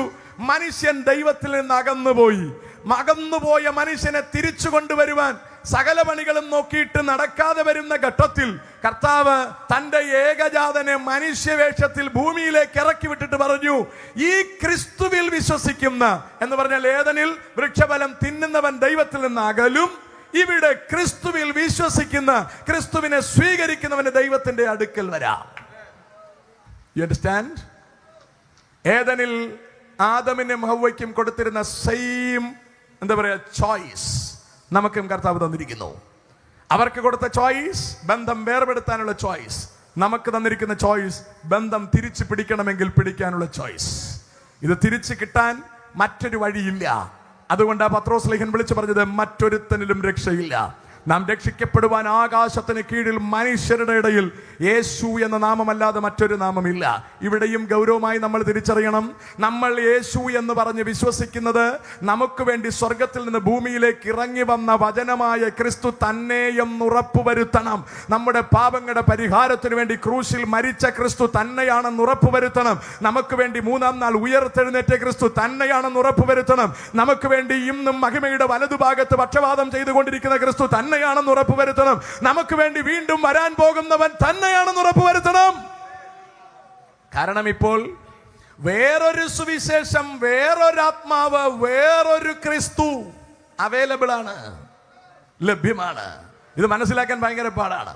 ഇപ്പം നമുക്ക് 1000ന്റെ കള്ളനോട്ട് ലഭ്യമാവില്ല, കാരണം അതിന്റെ കടയടച്ചു പോയി. 500ന്റെ കള്ളനോട്ട് നമുക്ക് ലഭ്യമാകും അല്ലേ? കാരണം 500 ഇപ്പോൾ പ്രാബല്യത്തിൽ നിൽക്കുന്നത്. ഈ 500ന്റെ കള്ളനോട്ട് ഗവൺമെന്റ് അടിച്ചിരിക്കുന്നതിന്റെ അത്രയും തന്നെ മിക്കവാറും കള്ളന്മാരും അടിച്ചിരിക്കാൻ സാധ്യതയുണ്ട് അല്ലേ? അവരും അടിച്ചിരിക്കും. അത് കൃത്യമായി ഇവിടെ വ്യാപാരം ചെയ്യപ്പെടും. ഒറിജിനൽ ഏതുണ്ടോ അതിന്റെ ഡ്യൂപ്ലിക്കേറ്റ് നിശ്ചയമായും ഉണ്ടാകും. അതുകൊണ്ട് നമ്മൾ തിരഞ്ഞെടുക്കുമ്പോൾ നോക്കി തിരഞ്ഞെടുക്കണം. വർഷത്തിലൊന്ന് ദുഃഖം ആചരിക്കുന്ന ഒരു പരിപാടി ഈ ക്രിസ്തുവിനില്ല. വർഷത്തിലൊന്ന് ഉണ്ണിയാക്കിയെടുക്കുന്ന പരിപാടിയും ഈ ക്രിസ്തുവിനില്ല. വർഷത്തിനൊന്ന് ആചാരങ്ങളും അതിനോട് ബന്ധപ്പെട്ടൊരു കലാപരിപാടികളും ഈ ക്രിസ്തുവിനില്ല. ഒരുവൻ ഈ ക്രിസ്തുവിനോട് ചേരുന്നെങ്കിൽ അവൻ പുതിയ സൃഷ്ടിയാണ്. അല്ലാതെ ഒരാഴ്ചത്തേക്ക് പിന്നെ മുട്ട ഇറച്ചി ഒന്നും തിന്നുകയല്ല, ബീഡിയും വലിക്കല, ചാരായം കുടിക്കല, എല്ലാം ശേഖരിച്ചു വച്ചിരിക്കുന്നു. എന്നിട്ട് യേശുവിനെ തല്ലിക്കൊല്ലുന്നു, ഉയർപ്പിച്ച് വിട്ട ശേഷം ആടിച്ച് പൊളിക്കുകയാണ്. അവൻ ഇവിടെ ഇല്ല അല്ലേ, അവൻ പോയി, ഇനി ഡിസംബറിലേ വരികയുള്ളൂ എന്ന വിശ്വാസത്തിൽ അടിച്ചു കലക്കി നടക്കരുത്. അത് ക്രിസ്തുവുമായി ബന്ധമില്ലാത്തവരാണ്. ഇന്ന് രാത്രിയിൽ ക്രിസ്തുവിനെ രക്ഷകനായി ഹൃദയം കൊണ്ട് വിശ്വസിച്ച് വായി കൊണ്ട് ഏറ്റു പറഞ്ഞാൽ പിന്നൊരിക്കലും കർത്താവ് വീട്ടിൽ പോകുന്നില്ല, ലീവ് പിന്നീടില്ല. സ്വത്രം. കല്യാണം നടക്കുന്ന നിങ്ങൾ കണ്ടിട്ടുണ്ടല്ലോ, ചെറുക്കനും പെണ്ണും കൈ കൊടുത്തിട്ട് നമ്മൾ പറയിപ്പിക്കുന്നത് ഇങ്ങനെയാണ്: സുഖത്തിലും ദുഃഖത്തിലും സമ്പത്തിലും ദാരിദ്ര്യത്തിലും. പിന്നെ കുറെ സാധനം പറഞ്ഞു കൊടുക്കും. ഇത്രയും പറഞ്ഞു കൊടുത്തിട്ട് നമ്മൾ പറയും മരണം നമ്മളെ വേർപിരിക്കുന്നത് വരെ. കണ്ട എന്ന് പറഞ്ഞാൽ ഇതിനിടയ്ക്ക് ലീവില്ല. സ്വത്രം. എല്ലാ മാസങ്ങളിലും 30 ദിവസം താങ്കളുടെ കൂടെയും 1 ദിവസം എക്സ്ട്രാ ഉള്ള ദിവസം വീട്ടിൽ പോകുമെന്ന് പറഞ്ഞാൽ നടക്കുകയല്ല അല്ലേ? ഒരു ഭർത്താക്കന്മാരും ഭാര്യമാരും അങ്ങനെ വീട്ടിൽ വിടാറില്ല. ഞാൻ വിടാറില്ല അല്ലേ? വിടാറുണ്ട്. അമ്മയ്ക്കൊക്കെ പെൻഷൻ കിട്ടുന്ന സമയം നോക്കി ഒന്ന് വിടാറുണ്ട്. പെട്ടെന്ന് തിരിച്ചു വരികയും വേണം.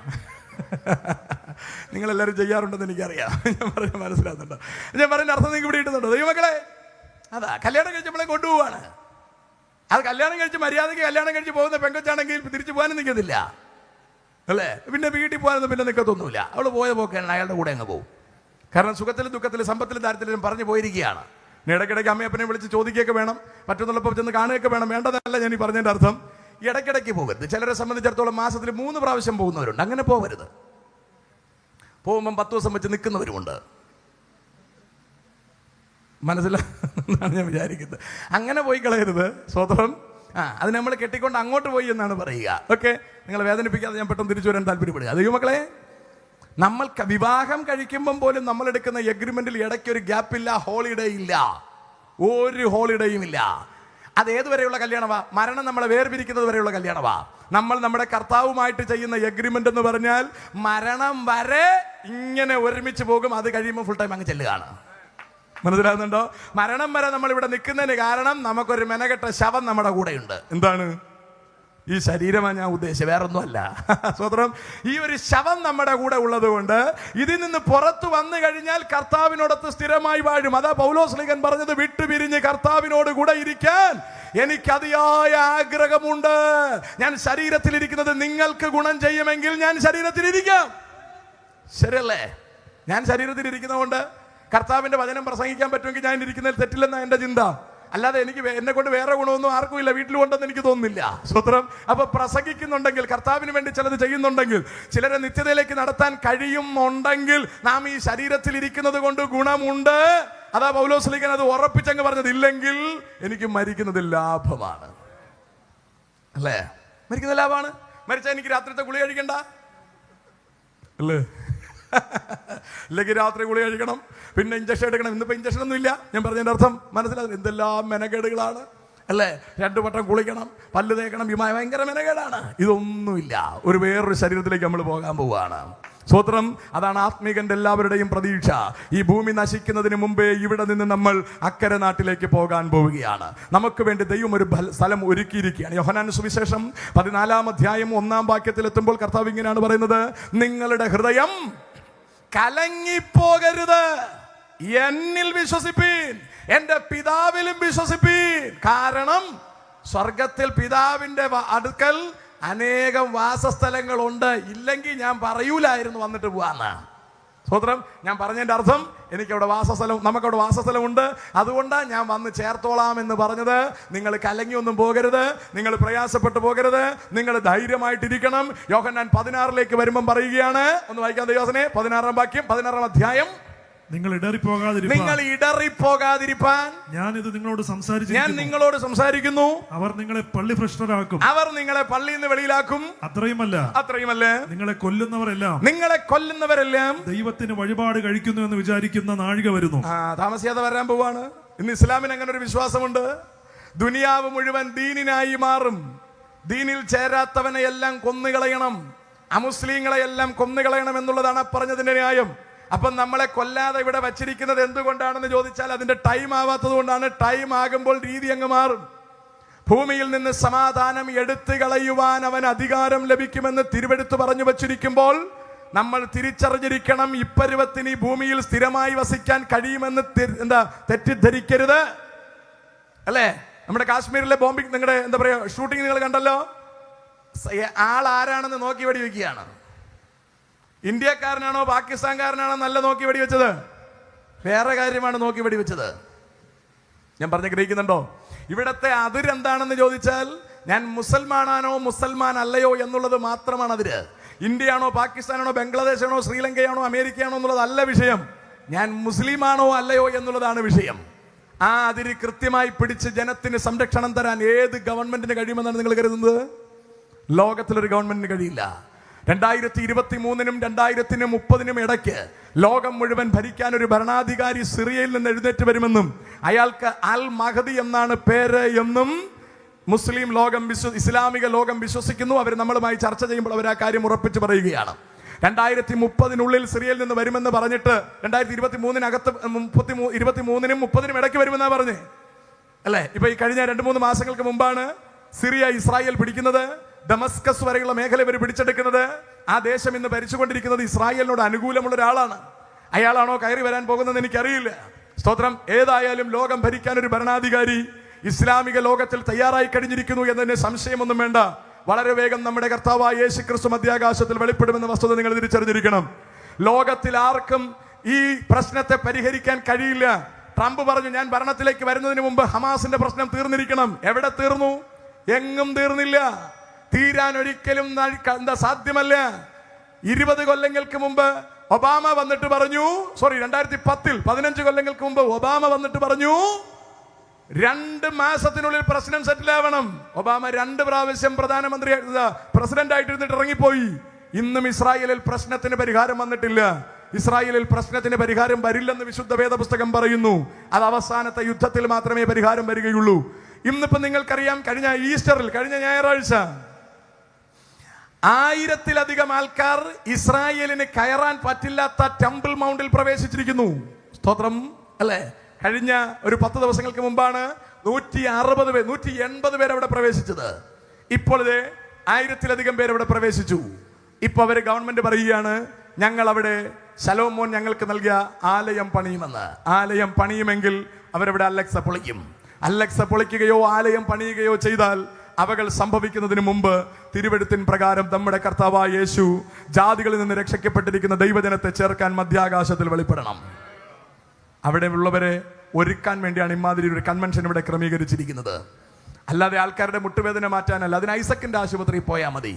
ഹൃദ്രോഗം മാറ്റാൻ വേണ്ടി നിംസിൽ ചെന്നാൽ മതി. നിങ്ങളുടെ ഹൃദയം അവിടെ സുരക്ഷിതമെന്നാണ് അവിടെ എഴുതി വച്ചിരിക്കുന്നത്.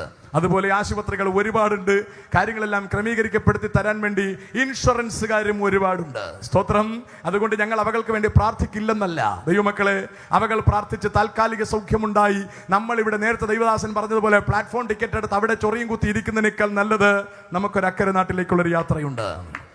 അവിടേക്കൊരു ഒരുക്കമാണ് എനിക്കും നിങ്ങൾക്കും അത്യാവശ്യം. വേദനയുണ്ടോ, പ്രയാസമുണ്ടോ, ദുഃഖമുണ്ടോ, കർത്താവിനോട് പറ. കർത്താവ് അതിനൊരു പരിഹാരം ഒരുക്കി തരും. പൂർണ്ണ സ്വാതന്ത്ര്യവും സൗഖ്യവും തരുമെന്ന് പറയാൻ ഞാൻ ആളല്ല.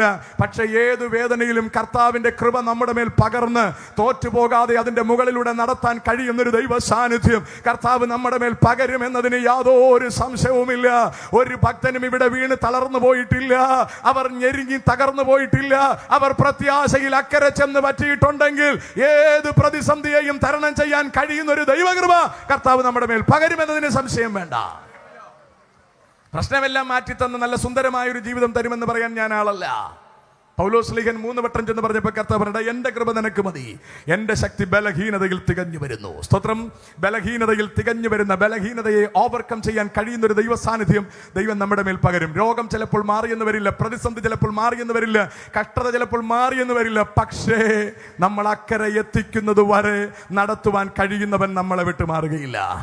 ആ കർത്താവ് നമ്മളോട് കൂടി ഇരിക്കും. പൗലോസ്ലീഹൻ പറഞ്ഞത്, ഞാൻ ആരെ വിശ്വസിച്ചിരിക്കുന്നു എന്ന് ഞാൻ അറിയുന്നു, അവൻ എന്റെ ഉപനിധി ആ ദിവസം വരെ കാക്കുവാൻ ശക്തൻ തന്നെ. മാന്യ സുഹൃത്തുക്കളെ, നമ്മുടെ കർത്താവായ യേശു ക്രിസ്തു ഭൂമിയിലേക്ക് ഇറങ്ങി വന്നത് മാനവകുലത്തിന്റെ പാപത്തിന് പരിഹാരം വരുത്തുവാനാണ്. അവൻ പാപത്തിന് പരിഹാരം വരുത്തി ഉയർത്തെഴുന്നേറ്റ് സ്വർഗത്തിലേക്ക് പോയി. പോകുന്നതിന് മുമ്പ് ക്രിസ്തു ഈ ഭൂമിയിലായിരിക്കുമ്പോൾ ശിഷ്യന്മാരോട് സംസാരിച്ച 2 പദപ്രയോഗങ്ങളാണ് നമ്മൾ വായിച്ചു കേട്ടത്. ഒന്ന്, നിങ്ങൾ കലങ്ങിപ്പോകരുത്, സ്വർഗത്തിൽ വാസസ്ഥലമുണ്ട്, ഗെറ്റ് റെഡി ഫോർ ദാറ്റ്, അവിടേക്ക് പോകാൻ തയ്യാറാവുക. രണ്ടാമത് പറഞ്ഞു, നിങ്ങളെ കൊല്ലുന്നവൻ ദൈവത്തിന് വഴിപാട് കഴിക്കുന്നു എന്ന് വിശ്വസിക്കുന്ന കാലം വരാൻ പോവുകയാണ്, അവിടെയും നിങ്ങൾ ധൈര്യമായി പിടിച്ചു നിൽക്കുക.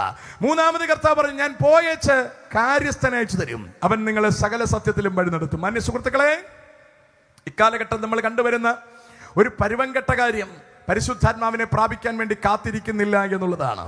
ദൈവസഭകളിൽ പരിശുദ്ധാത്മാവിനെ പ്രാപിക്കാൻ വേണ്ടി കാത്തിരിക്കാൻ നേരമില്ല. നമ്മൾ വലിയ ഉപവാസ യജ്ഞങ്ങളൊക്കെ വെക്കാറുണ്ട്, അത് വെറും യജ്ഞമായി മാറുകയാണ്. 2-3 കലാകാരന്മാരെ കൊണ്ടുവന്ന് കലാപ്രകടനങ്ങൾ നടത്തി തീരുന്ന ഒരു കോലാഹലമായി മാറുകയാണ്. ജനം ദൈവസന്നിധിയിൽ മുട്ടുമേലിരിക്കുവാനോ അല്ലെങ്കിൽ കവിണ്ണു വേണ്ടി കരയുവാനോ പാപമോചനം വരുത്തുവാനോ പാപബോധം വരുത്തുവാനോ ദൈവസന്നിധിയിൽ നിലവിളിച്ച് കർത്താവിൽ നിന്ന് ദൈവകൃപ പ്രാപിച്ച് ശക്തി ഏറ്റെടുത്ത് മുൻപിലേക്ക് ജീവിക്കാനുള്ള കരുത്താർജിക്കുകയോ ചെയ്യാതെ ചുമ്മാതെ തൊലിപ്പുറത്തെ പരിപാടികൾ ചെയ്തു പോകുന്നത് അപകടം നിറഞ്ഞ പരിപാടിയാണ്, അല്ലേ? ചൊവ്വാഴ്ചയിൽ സഹോദരിയുടെ മീറ്റിംഗ്, വ്യാഴാഴ്ചയിൽ ബുധനാഴ്ചയിൽ സഹോദരന്മാരുടെ മീറ്റിംഗ്, വെള്ളിയാഴ്ചയിൽ 11 തൊട്ട് 1 മണി വരെ ഉപവാസ പ്രാർത്ഥന, ശനിയാഴ്ചയിൽ ഒരുക്കാരാധന, ഞായറാഴ്ചത്തിൽ ഒരുങ്ങിയ ആരാധന. സ്വത്രം ഇന്ന് എൻ്റെ അടുത്ത് 2 പേര് വന്നപ്പോൾ ഞാൻ അവരോട് ചോദിച്ചു, ചർച്ചിലെ ആരാധനക്രമം ചോദിച്ചപ്പം പറഞ്ഞു തന്നാണ്, ഇതാണ് ക്രമം. വചനം അവർക്കില്ല. നിങ്ങൾ ആലോചിക്കുക, വചനം കയറാതെ എന്ത് സാധനം വെച്ചാണ് അവരെ ചാർജ് ചെയ്യാൻ പോകുന്നത്? എന്താണ് ചാർജ് ആവാൻ പോകുന്നത്? വചനം ജനത്തിന്റെ ഉള്ളിൽ അടയ്ക്കപ്പെടാതെ ഈ ജനത്തിന് എങ്ങനെ രൂപാന്തരം വരും? ഈ ജനത്തിന് എങ്ങനെ ക്രിസ്തുവിൽ ഉറയ്ക്കാൻ കഴിയും? ഈ ജനത്തിന് തെക്കേത് വടക്കേത് വലം കയ്യേത് ഇടം കയ്യേതെന്ന് എങ്ങനെ മനസ്സിലാക്കാൻ പറ്റും? ഈ തിരുവചനം കൃത്യമായി ജനത്തിന്റെ ഹൃദയങ്ങളിൽ അടയ്ക്കപ്പെടണം. അതാണ് നിർബന്ധമായ കാര്യമെന്ന് പറയുന്നത്. അത് ജനത്തിന്റെ ഹൃദയങ്ങൾക്കകത്ത് അടയ്ക്കപ്പെട്ടവരുടെ പ്രത്യാശയുടെ വ്യാപ്തി വലുതാകണം.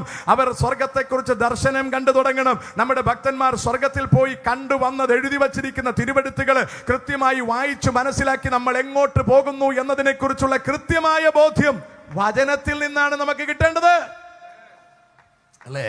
പ്രതിസന്ധി നിറഞ്ഞിരിക്കുന്ന കാലഘട്ടത്തിൽ കർത്താവ് യോഹന്നാൻ അപ്പോസ്തലനെ പത്മോസിൽ കൊണ്ടുവന്നിട്ട് പറയാ, മോനെ നീ വാ, മേലാൽ സംഭവിക്കാനുള്ളത് ഞാൻ കാണിച്ചു തരാം. എന്തിനാ അത് കാണിച്ചു കൊടുക്കുന്നത്? അത് കണ്ടു കഴിയുമ്പോൾ നിനക്ക് ഹൃദയത്തിനകത്തൊരു ഉറപ്പുണ്ടാകും.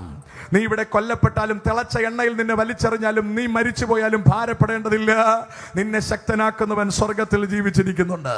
സ്തേഫാനോസ് കല്ലേറേറ്റ് വീഴാൻ പോകുന്നതിന് മുമ്പ് അയാൾ കാണുന്നത് സ്വർഗത്തിലെ മഹത്വമാണ്. ആ മഹത്വം കണ്ടവൻ കല്ലിനെ കണ്ട് ഭാരപ്പെടുകയില്ല, ആ ഒന്നിനെയും കണ്ടവൻ ഭയക്കുകയില്ല. കാരണം അവന്റെ അകത്ത് പ്രത്യാശ കിട്ടിയിരിക്കുന്നു, ഞാൻ ഈ ശരീരം വിട്ടിറങ്ങുമ്പോൾ ഞാൻ അക്കരെ നാട്ടിലേക്ക് പോകാൻ പോവുകയാണ്. ഈ പ്രത്യാശയാണ് എൻ്റെ നിങ്ങളുടെ ഉള്ളിൽ നിറയേണ്ടത്. അതാണ് നമുക്ക് കരുത്ത് നൽകുന്നത്. ആ കരുത്ത് നമുക്ക് ലഭ്യമാകണമെങ്കിൽ നമുക്കുണ്ടാകേണ്ടത് പരിശുദ്ധാത്മാവിന്റെ അഭിഷേകമാണ്. കൃപാവരം നമ്മുടെ ഉള്ളിൽ ഉണ്ടാകണം. അന്യഭാഷയിൽ ദൈവത്തിന് സ്തോത്രം ചെയ്യാൻ, അന്യഭാഷയിൽ സ്തോത്രം ചെയ്യുവാനും അന്യഭാഷയിൽ പ്രാർത്ഥിപ്പാനും എനിക്കും നിങ്ങൾക്കും കഴിയുന്നില്ലെങ്കിൽ നമുക്ക് കരുത്തുണ്ടാവില്ല. നമ്മൾ പരാജയപ്പെടും നിശ്ചയം. അതുകൊണ്ട് പരാജയപ്പെടാതിരിക്കേണ്ടതിന് പരിശുദ്ധാത്മാവിനെ പ്രാപിക്കണം. പുത്തൻ കാലഘട്ടത്തിൽ പരിശുദ്ധാത്മാവ് ഇല്ലെന്ന് പോലും വിശ്വസിക്കത്തക്ക, അന്യഭാഷ ആവശ്യമില്ലെന്ന് വിശ്വസിക്കത്തക്ക പുത്തൻ തലമുറകളുടെ ഉദയത്തിന് വഴിമരുന്നിട്ടത് സ്തോത്രം സഭകളിലെ ഉപവാസ പ്രാർത്ഥനയില്ലായ്മയും കർത്താവിന്റെ പരിശുദ്ധാത്മാവിന് വേണ്ടി കാത്തിരിപ്പില്ലായ്മയും വചനപഠനമില്ലാതെ പോയതുമാണ്. കഴിഞ്ഞ ദിവസം എനിക്കൊരാൾ ഒരു ഇതിട്ട് തന്നു. ഷിബി പീഡിയക്കൽ എന്ന പഴയ പാസ്റ്റർ ഇപ്പോൾ അയാൾ ആൾക്കാരെ വഴിപിഴപ്പിച്ചു കൊണ്ടിരിക്കുകയാണ്. അയാൾ പ്രസംഗിച്ച് അയാളുടെ ക്ലാസ്സുകൾ കേട്ടൊരു പെങ്കൊച്ച് പെന്തക്കോസ്റ്റ് വേണ്ടാന്ന് വെച്ച് അവൾ കാത്തലിക്കിലേക്ക് മടങ്ങിപ്പോയിരിക്കുന്നു. സ്തോത്രം. അവളെ കുറിച്ച് ഒരു വലിയ ചരിത്രം ഇങ്ങനെ എഴുതിയ സാധനം എനിക്ക് കിട്ടി. ഞാനത് യൂട്യൂബിൽ പറ്റുമെങ്കിൽ അതിനെക്കുറിച്ച് ഒരു ചർച്ച ഞാൻ ചെയ്യും. സ്തോത്രം. ഞാൻ പറഞ്ഞതിന്റെ അർത്ഥം, ദൈവകൃപയിൽ ആരാധിച്ചു കൊണ്ടിരുന്ന പെങ്കൊച്ച് ഇവൻ പറഞ്ഞ ഞഞ്ഞാ കേട്ട് വഴിതെറ്റിയത് എന്താണെന്ന് ചോദിച്ചാൽ അവൻ പറഞ്ഞു കൊടുത്തത് തെറ്റാണെന്ന് പറഞ്ഞു കൊടുക്കാൻ ആംബിയറുള്ള ആരും ഇവരുടെ ഇടയിൽ ഇല്ലാതെ പോയി എന്നതാണ് എൻ്റെ യാഥാർത്ഥ്യം. അവൾ അതിനകത്ത് കുറിച്ച് വെക്കുന്നുണ്ട്. ഞാൻ പലതിൻ്റെയും ചോദ്യങ്ങൾ പലരോടും ചോദിച്ചിട്ട് ആർക്കും അറിയില്ല എന്ന്. എന്തുകൊണ്ടാണ് അങ്ങനെ സംഭവിച്ചതെന്ന് എനിക്കറിയില്ല. അതുകൊണ്ടാണ് എന്ത് മെനകെട്ടും ഞാൻ വരുന്ന എല്ലാ വിഷയങ്ങൾക്കും യൂട്യൂബിൽ കയറി മറുപടി പറയുന്നത്. നിങ്ങൾക്കറിയാം, യൂട്യൂബിന്റെ വീഡിയോയുടെ താഴെ കയറി നിങ്ങൾ നോക്കിയാൽ അറിയാം, ചീത്തവിളിയുടെ പൊടിപൂരമാണ്. സമയം കിട്ടുമ്പോൾ ഞാൻ അതൊക്കെ വായിച്ച് സന്തോഷിക്കാറുണ്ട്. സ്വതന്ത്രം സത്യമാണ് ഞാൻ പറഞ്ഞത്. എനിക്കൊരു സന്തോഷമാണ് അതൊക്കെ വായിക്കുമ്പോൾ, അല്ലേ? എന്നെ ഒരുപാട് ഉപദേശിമാർ എന്നെ എന്നെ പ്രബോധിപ്പിച്ചിട്ടുണ്ട്. പാസ്റ്ററെ അങ്ങനെ ഒന്നും ചെയ്യരുത് എന്ന് പറഞ്ഞാൽ ആൾക്കാരെ ഇങ്ങനെ ഒന്നും പറയും. ഇതാര് പറയുമെന്ന് പറ. കൺവെൻഷനെ പ്രസംഗിക്കാൻ ഒരുപാട് ദൈവാസന്മാർ നമുക്കുണ്ട്. എല്ലാ പരിപാടിക്കും ഇഷ്ടം പോലെ ദൈവാസന്മാരുണ്ട്. ഈ ചുമട് ആര് ചുമക്കും? സ്തോത്രം. ജനത്തെ ആൾക്കാർ വലിച്ചു കൊണ്ടുപോകുമ്പോൾ അതെന്താണെന്ന് വിളിച്ചു പറയാൻ എനിക്ക് പറഞ്ഞേ പറ്റൂ. എനിക്ക് ഭീഷണിയുണ്ട്, അതൊന്നും എൻ്റെ വിഷയമല്ല. ഭീഷണിപ്പെടുത്തിയാലും പെടുത്തിയില്ലെങ്കിൽ ഞാൻ പറഞ്ഞില്ലേ, എനിക്ക് ഡേറ്റ് കുറച്ചേ ഉള്ളൂ. ഇനിയിപ്പോൾ ഇവിടെ നിന്നിട്ട് വേറൊന്നും നേടാനുമില്ല. ദൈവം എന്നെ ഏൽപ്പിച്ച കാര്യം എനിക്ക് പറഞ്ഞേ മതിയാകൂ. അനേകം പേർ അത് കേട്ടിട്ട് രക്ഷിക്കപ്പെട്ടു എന്ന് പറയുന്നതിൽ എനിക്ക് വളരെയധികം സന്തോഷമുണ്ട്. ഒരുപാട് പേര് ദൈവകൃപയിൽ ഉറയ്ക്കുന്നു എന്ന് പറയുന്നതിൽ എനിക്ക് വളരെയധികം സന്തോഷമുണ്ട്. എനിക്ക് എന്നെ കേൾക്കുന്ന ദൈവജനത്തോട് പറയാനുള്ളത്, നിങ്ങൾ വചനം പഠിക്കണം, നിങ്ങൾ വചനത്തിൽ നിശ്ചയം പ്രാപിക്കണം. നിങ്ങൾ പരാജയപ്പെട്ടു പോകരുത്. യേശുക്രിസ്തുവിന്റെ രക്തത്താൽ വീണ്ടെടുക്കപ്പെട്ടു എന്ന് പറഞ്ഞാൽ മാത്രം പോരാ. സ്വതന്ത്രം 14-ാം അധ്യായത്തിൽ, യോഹന്നാൻ സുവിശേഷം 14-ാം അധ്യായത്തിൽ ഒരു 3 വാക്യം കൂടി ഞാനൊന്ന് വായിച്ച് കേൾപ്പിച്ചേച്ച് 17-ാം അധ്യായത്തിലേക്ക് വന്ന് വെളിപ്പാടിലേക്ക് പോയി എനിക്ക് പറഞ്ഞ സമയത്തിനകത്ത് നിർത്തുകയും വേണം. സ്തോത്രം. 14-ാം അധ്യായം ദൈവദാസനെ താഴോട്ട് 2 വാക്യം കൂടെ വായിക്കേ. എന്റെ പിതാവിന്റെ ഭവനത്തിൽ അനേകം വാസസ്ഥലങ്ങളുണ്ട്, ഇല്ലെങ്കിൽ ഞാൻ നിങ്ങളോട് പറയുമായിരുന്നു, ഞാൻ നിങ്ങൾക്ക് സ്ഥലം ഒരുക്കുവാൻ പോകുന്നു. ഇല്ലെങ്കിൽ ഞാൻ പറയുമായിരുന്നു, ഞാൻ സ്ഥലം ഒരുക്കാൻ പോവുകയാണ്. ഞാൻ പോയി നിങ്ങൾക്ക് സ്ഥലം ഒരുക്കിയാൽ ഞാൻ ഇരിക്കുന്നിടത്ത് നിങ്ങളും ഇരിക്കേണ്ടതിന് പിന്നെയും വന്ന് നിങ്ങളെ എന്റെ അടുക്കൽ ചേർത്തുകൊള്ളും. വായിച്ചോളൂ. ഞാൻ പോകുന്ന ഇടത്തേക്കുള്ള വഴി നിങ്ങൾ അറിയുന്നു. അപ്പൊ കർത്താവ് പറയണം, ആരോടാ പറയുന്നതെന്ന് അറിയാവോ? കർത്താവിന്റെ കൂടെ നിൽക്കുന്ന ശിഷ്യന്മാരോടാ പറയുന്നത് കേട്ടോ. 3.5 കൊല്ലം കൂടെ നടന്ന മിടുക്കന്മാരെടുത്ത കർത്താവ് പറയുന്നത്, ഞാൻ പോകുന്നിടത്തേക്കുള്ള വഴി നിങ്ങൾ അറിയുന്നു. വായിച്ചു. തോമസ് അവനോട് കർത്താവേ, നീ എവിടെ പോകുന്നു എന്ന് ഞങ്ങൾ അറിയുന്നില്ല. അയ്യോ കർത്താവേ, നീ എവിടെ പോകുന്നു ഞങ്ങൾക്ക് അറിയാം. കണ്ടോ? അപ്പൊ യവന്മാരെന്തിനാ 3.5 കൊല്ലം കൂടെ നടന്നത്? വല്ലതൊക്കെ തിന്നാൻ വേണ്ടിയാ അല്ലേ? കർത്താവിനോട് നടന്ന സംഭവം കൊള്ളാം, ഒരു ഗുമ്മുണ്ട്. അതുകൊണ്ടാ കൂടെ കൂടിയത്. കർത്താവ് പറഞ്ഞു, ഞാൻ പോവാൻ പോവുകയാണ്. എവിടെന്നാ ഞാൻ വന്നേ? ഞാൻ പിതാവിന്റെ അടുത്തെന്നാ വന്നേ. എങ്ങോട്ട് പോവുക? തിരിച്ച് പിതാവിന്റെ അടുത്ത് പോവുക. എന്താ കാര്യം? പ്രോഗ്രാം ഫിനിഷ് ചെയ്തിട്ട് പോവുകയാണ്. ഞാൻ വന്നത് നിങ്ങളെ കൂട്ടി അവിടെ കൊണ്ടുപോകാനാ വന്നത്. ഞാൻ വന്നു, പ്രോഗ്രാം ചെയ്തു. ഇനിയിപ്പോ ഇനി ചെറിയൊരു പ്രോഗ്രാം കൂടി ഉണ്ട്, അത് ഫിനിഷ് ചെയ്തിട്ട് ഞാൻ തിരിച്ചു പോകാൻ പോവാണ്. അപ്പൊ തോമസ് ചോദിക്കുക, നീ എവിടെ പോവുക? എന്തുവായി പറയുന്നത്? മീറ്റിംഗ് 5-6 ബുക്ക് ചെയ്തിട്ടിരിക്കുകയാണ്. എങ്ങും വെക്കളയരുത് അല്ലേ? ക്യാമറക്കാരെയൊക്കെ വിളിച്ചിരിക്കുകയാണ്, പറ്റിച്ചു കളയരുത്. കേട്ടോക്കെ. തോമസ് അവനോട്, കർത്താവേ, നീ എവിടെ പോകുന്നു ഞങ്ങൾ അറിയുന്നില്ല. പിന്നെ വഴി എങ്ങനെ അറിയുമെന്ന് പറഞ്ഞു. പിന്നെ വഴി എങ്ങനെ അറിയാനാ വേണ്ടേ? ഞാനായിരുന്നെങ്കിൽ അപ്പൊ തന്നെ യുവമാരെല്ലാരും പിരിച്ചു വിട്ടേനെ, ശിഷ്യന്മാരെല്ലാം പിരിച്ചു വിട്ടേനെ. കാരണം 3.5 കൊല്ലം യുവമാരെ കൊണ്ടിടന്നിട്ട് യുവമാർക്ക് കഥ മനസ്സിലായില്ലെന്ന് പറഞ്ഞാൽ പിടികിട്ടിയോ? കർത്താവേ, നീ എവിടെ പോകുന്നെന്ന് അറിയില്ല, പിന്നാണ് വഴി അറിയാൻ പോകുന്നത്. വൈകി യേശു അവനോട്, ഞാൻ തന്നെ വഴിയും സത്യവും ജീവനുമാകുന്നു. കണ്ടോ? യുവമാർക്ക് മനസ്സിലായില്ലെന്ന് ഉറപ്പാണ്. കൂടെ നടന്ന ഉമ്മാർക്ക് മനസ്സിലായില്ലെങ്കിൽ നമുക്ക് 5-6 പേർക്ക് മനസ്സിലാവാത്തതിൽ തെറ്റൊന്നുമില്ല. കേട്ടോ? അതാ ഞാൻ പറഞ്ഞേ. നിങ്ങൾ ഓർക്കണേ, കർത്താവ് അവിടെ നിന്നാ വന്നേ, തിരിച്ച് അവിടേക്ക് പോവുകയാണ്. അവിടേക്കുള്ള വഴി ഞാൻ തന്നെ. കണ്ടോ? ഞാൻ തന്നെയാണ് വഴി, ഞാൻ തന്നെയാണ് ജീവൻ, ഞാൻ തന്നെയാണ് സത്യം. ഇങ്ങനെ പറയാൻ പറ്റുന്ന ഏതെങ്കിലും മിടുക്കൻ നാട്ടിലുണ്ടോ? ഒരുത്തനുമില്ല. സ്വതന്ത്രം. അക്കാര്യം പിന്നീട് തിരിച്ചറിഞ്ഞിട്ടാണ് പത്രോസ് പറഞ്ഞത്, മറ്റൊരുത്തനിലും രക്ഷയില്ല. ഇത് നമ്മൾ രുചിച്ചറിഞ്ഞിട്ട് നാട്ടുകാരോട് പറയണം, മറ്റൊരുത്തനിലും രക്ഷയില്ല. മനുഷ്യപുത്രനെ മോശ മരുഭൂമിയിൽ താമ്രസർപ്പത്തെ ഉയർത്തിയതുപോലെ നമ്മൾ ഉയർത്തിയാൽ ജനം രക്ഷിക്കപ്പെടും, ജനം സ്വർഗരാജ്യത്തിൽ ചെന്നെത്തും, പിശാചിനെ തകർക്കുവാൻ നമുക്ക് കഴിയും. പെട്ടെന്ന് താഴ്ത്തു വായിച്ച ദൈവാസനെ വായിച്ചു. ഞാൻ മുഖാന്തരമല്ലാതെ ആരും പിതാവിന്റെ അടുക്കൽ എത്തുന്നില്ല. നിങ്ങൾ എന്നെ അറിഞ്ഞുവെങ്കിൽ എന്റെ പിതാവിനെ അറിയുമായിരുന്നു. ഇന്നു മുതൽ നിങ്ങൾ അവനെ അറിയുന്നു, അവനെ കണ്ടുമിരിക്കുന്നു എന്ന് പറഞ്ഞു. ഫിലിപ്പോസ് അവനോട്, അടുത്ത ടീം വരെയാണ്. ഫിലിപ്പോസ് അവനോട്, കർത്താവേ, പിതാവിനെ ഞങ്ങൾക്ക് കാണിച്ചു തരണം. അയ്യോ, നിങ്ങൾ ഓർക്കണേ, 3.5 കൊല്ലം കൂടെ നിന്നതാണ്. 3.5 കൊല്ലം കൂടെ നിന്നിട്ട് ഫിലിപ്പോസ് ചോദിക്കുകയാണ്, കർത്താവേ, നീ പോകുന്നതൊക്കെ ശരിയാണ്, നീ എന്താ പോവുക വരിക ചെയ്യാം, നമുക്ക് അറിയേണ്ട കാര്യമില്ല, നമുക്ക് പിതാവിനെ ഒന്ന് കാണിച്ചു തരണം, ഫോണിലായാലും മതി. കർത്താവിന്റെ ഗതി നിങ്ങൾ ആലോചിച്ച് നോക്കിയേ. യൗമാരെയാണ് കൊണ്ടു നടന്നത് 3.5 കൊല്ലം. പത്രോസിന്റെ അടുത്ത് ഇടയ്ക്ക് കർത്താവ് ചോദിച്ചു, വിടോ, എന്നെ കുറിച്ച് എന്താണ് അഭിപ്രായം? ഭയങ്കര അഭിപ്രായമാണ്. നീ എന്ത് പറയുന്നു? നീ ജീവനുള്ള ദൈവത്തിന്റെ പുത്രനായ ക്രിസ്തു. സിമ്പിളായിട്ട് പറയുകയാണേ. അപ്പൊ കർത്താവിനെ തോളത്തിട്ട്, നീ ആള് സംഭവമാണ്, നീ വെളി പറയരുത് അല്ലേ? എന്നിട്ട് കർത്താവ് പറയാ, മനുഷ്യപുത്രൻ ക്രൂശിക്കപ്പെടാൻ പോവാണ്. അത് പറ്റില്ല. അപ്പൊ അവൻ എന്തോ പറഞ്ഞേ? എനിക്കറിയില്ല, എന്തോ ഒരു ഐഡിയ വെച്ച് പറഞ്ഞതാണ്. ഞാൻ പറഞ്ഞ ഗ്രഹിക്കുന്നുണ്ടോ നിങ്ങൾ? ഉടനെ കർത്താവ് പിശാച് എന്നാണ് പറയുന്നത്. എന്നിട്ട് അവൻ പോയൊന്നുമില്ല, ചുറ്റിപ്പറ്റി നിന്നു അവൻ. ഫിലിപ്പോസ് കേൾക്കുന്നതൊക്കെ, കർത്താവെ, പിതാവിനെ ഒന്ന് കാണിച്ചെന്നെങ്കിൽ കൊള്ളായിരുന്നു. വൈകി. യേശു അവനോട് പറഞ്ഞത്, ഞാൻ ഇത്ര കാലം നിങ്ങളോട് കൂടെ ഇരുന്നിട്ടും നീ എന്നെ അറിയുന്നില്ലയോ ഫിലിപ്പോസേ? എവിടെ അറിയാൻ? ഞാൻ ഇത്രയും കാലം നിന്റെ കൂടെ ഇരുന്നിട്ട് നിനക്ക് അറിയത്തില്ലേ ഫിലിപ്പോസേ? ഫിലിപ്പോസിന് എന്തറിയാൻ? അവിടെ പിടികിട്ടിയ നിങ്ങൾക്ക്, പിതാവിൽ നിന്ന് വേർപെടുത്താനാകാത്ത വിധം പിതാവിന്റെ ഭാഗമായിരുന്ന, ജീവനായിരുന്ന, വെളിച്ചമായിരുന്ന, വചനമായിരുന്ന ക്രിസ്തു അവിടെ നിന്ന് താഴേക്ക് നമ്മുടെ ജഡമെടുത്ത് നമ്മുടെ മുമ്പിൽ വെളിപ്പെട്ട് നിൽക്കുകയാണ്. ആരാണ്? സാക്ഷാൽ ദൈവം തന്നെയാണ്. സ്വതന്ത്രം ദൈവത്തിന് സെപ്പറേറ്റ് ചെയ്യാൻ പറ്റാത്ത വിധം കർത്താവ് ഒന്നാണ്. അത് നമ്മൾ തിരിച്ചറിയണം. സ്വതന്ത്രം സെപ്പറേറ്റ് ചെയ്യാൻ കഴിയില്ലാത്ത വിധം ഒന്നാണ്. അതെങ്ങനെ വിശദീകരിക്കും ചോദിച്ചാൽ 1.5 കിലോ തലച്ചോറ് തികയില്ല. സ്തോത്രം, അത് തികയില്ല. അതിന്റെ ഡീറ്റെയിൽ എങ്ങനെയാണ്? ഇവിടെ ഫിലിപ്പോസ് പറയാണ്, ഇത് കാണിച്ചു തരണം. കർത്താവ് കേട്ടത് നിനക്ക് ഇത്രയും മനസ്സിലായില്ലേ? ഇവൻ എന്ത് മനസ്സിലാവാൻ? അടുത്ത ടീം വരെയാണ്. 22-ാം വാക്യം പെട്ടെന്ന് വായിക്കാൻ സമയമില്ല. ഇസ്കര്യോത്താവ് അല്ലാത്ത യൂദാവിനോട്, ഇസ്കര്യോത്താവ് മറ്റേ പണിക്ക് പോയിരിക്കുക. എന്തുവാണ്? ബിസിനസിന് വേണ്ടി പോയി, കച്ചവടം ചെയ്യാനുള്ള ഇതിന് വേണ്ടി പോയിരിക്കുകയാണ്, ഇടപാടിന് പോയിരിക്കുകയാണ്. ഇസ്കര്യോത്താവ് അല്ലാത്ത യൂദ ഇവനോട്, കർത്താവേ, എന്ത് സംഭവിച്ചിട്ടാകുന്നു നീ ലോകത്തിനല്ല ഞങ്ങൾക്കത്ര നിന്നെ വെളിപ്പെടുത്തുവാൻ പോകുന്നത് എന്ന് ചോദിച്ചു. കർത്താവ്, എന്താണ് നീ പറയുന്നത്? എന്ത് സംഭവിച്ചിട്ടാണ് നീ പൊതു പ്രോഗ്രാം അവസാനിപ്പിക്കുന്നു എന്ന് ഉദ്ദേശിക്കുന്നത്? വാസ്തവത്തിൽ യൂദ അങ്ങനെ വിചാരിച്ചിരിക്കും. എന്ന് പറഞ്ഞാൽ ഇനി ഞാൻ ലോകത്തിന് വെളിപ്പെടുകയല്ല, നിങ്ങൾക്ക് വെളിപ്പെടും എന്ന് പറഞ്ഞാൽ ഇൻഡോർ പ്രോഗ്രാം എന്തോ മാത്രമേ ഇനി ചെയ്യത്തുള്ളൂ, ഔട്ട്ഡോർ ചെയ്യില്ലെന്നാണ് ഇവൻ വിചാരിച്ചത്. അതാണ് അവൻ ചോദിക്കുന്നത്, എന്തുകൊണ്ടാണ് കർത്താവെ നീ ഇനി പുറം പ്രോഗ്രാം ഒന്നും എടുക്കാത്തത്, അകത്ത് മാത്രം എടുക്കുന്നത്? വല്ലതും പിടിയിടുന്നുണ്ടെങ്കിൽ ഞാൻ ഇതൊക്കെ വായിച്ചതിന് ശേഷമാണ് എനിക്ക് ഇത്തിരി സമാധാനം വന്നത്. എന്ന് പറഞ്ഞാൽ കർത്താവിൻ്റെ കൂടെ നടന്നവന്മാർക്കും കഥ പിടികിട്ടിയിട്ടില്ല. സ്തോത്രം. എന്തൊരു ഗതികേടെന്നാണ് ആലോചിച്ചോക്കിയേ. പത്രോസ് പറയാം, ഞാൻ നിന്റെ കൂടെ കാണും കർത്താവ്, യൗവന്മാരൊക്കെ പോയാലും. എവിടെ? കർത്താവിനെ നീ കാണത്തില്ല. പത്രോസ് വാളിന്റെ ബലത്തിലാണ് പറഞ്ഞത് ഞാൻ കാണുമെന്ന്.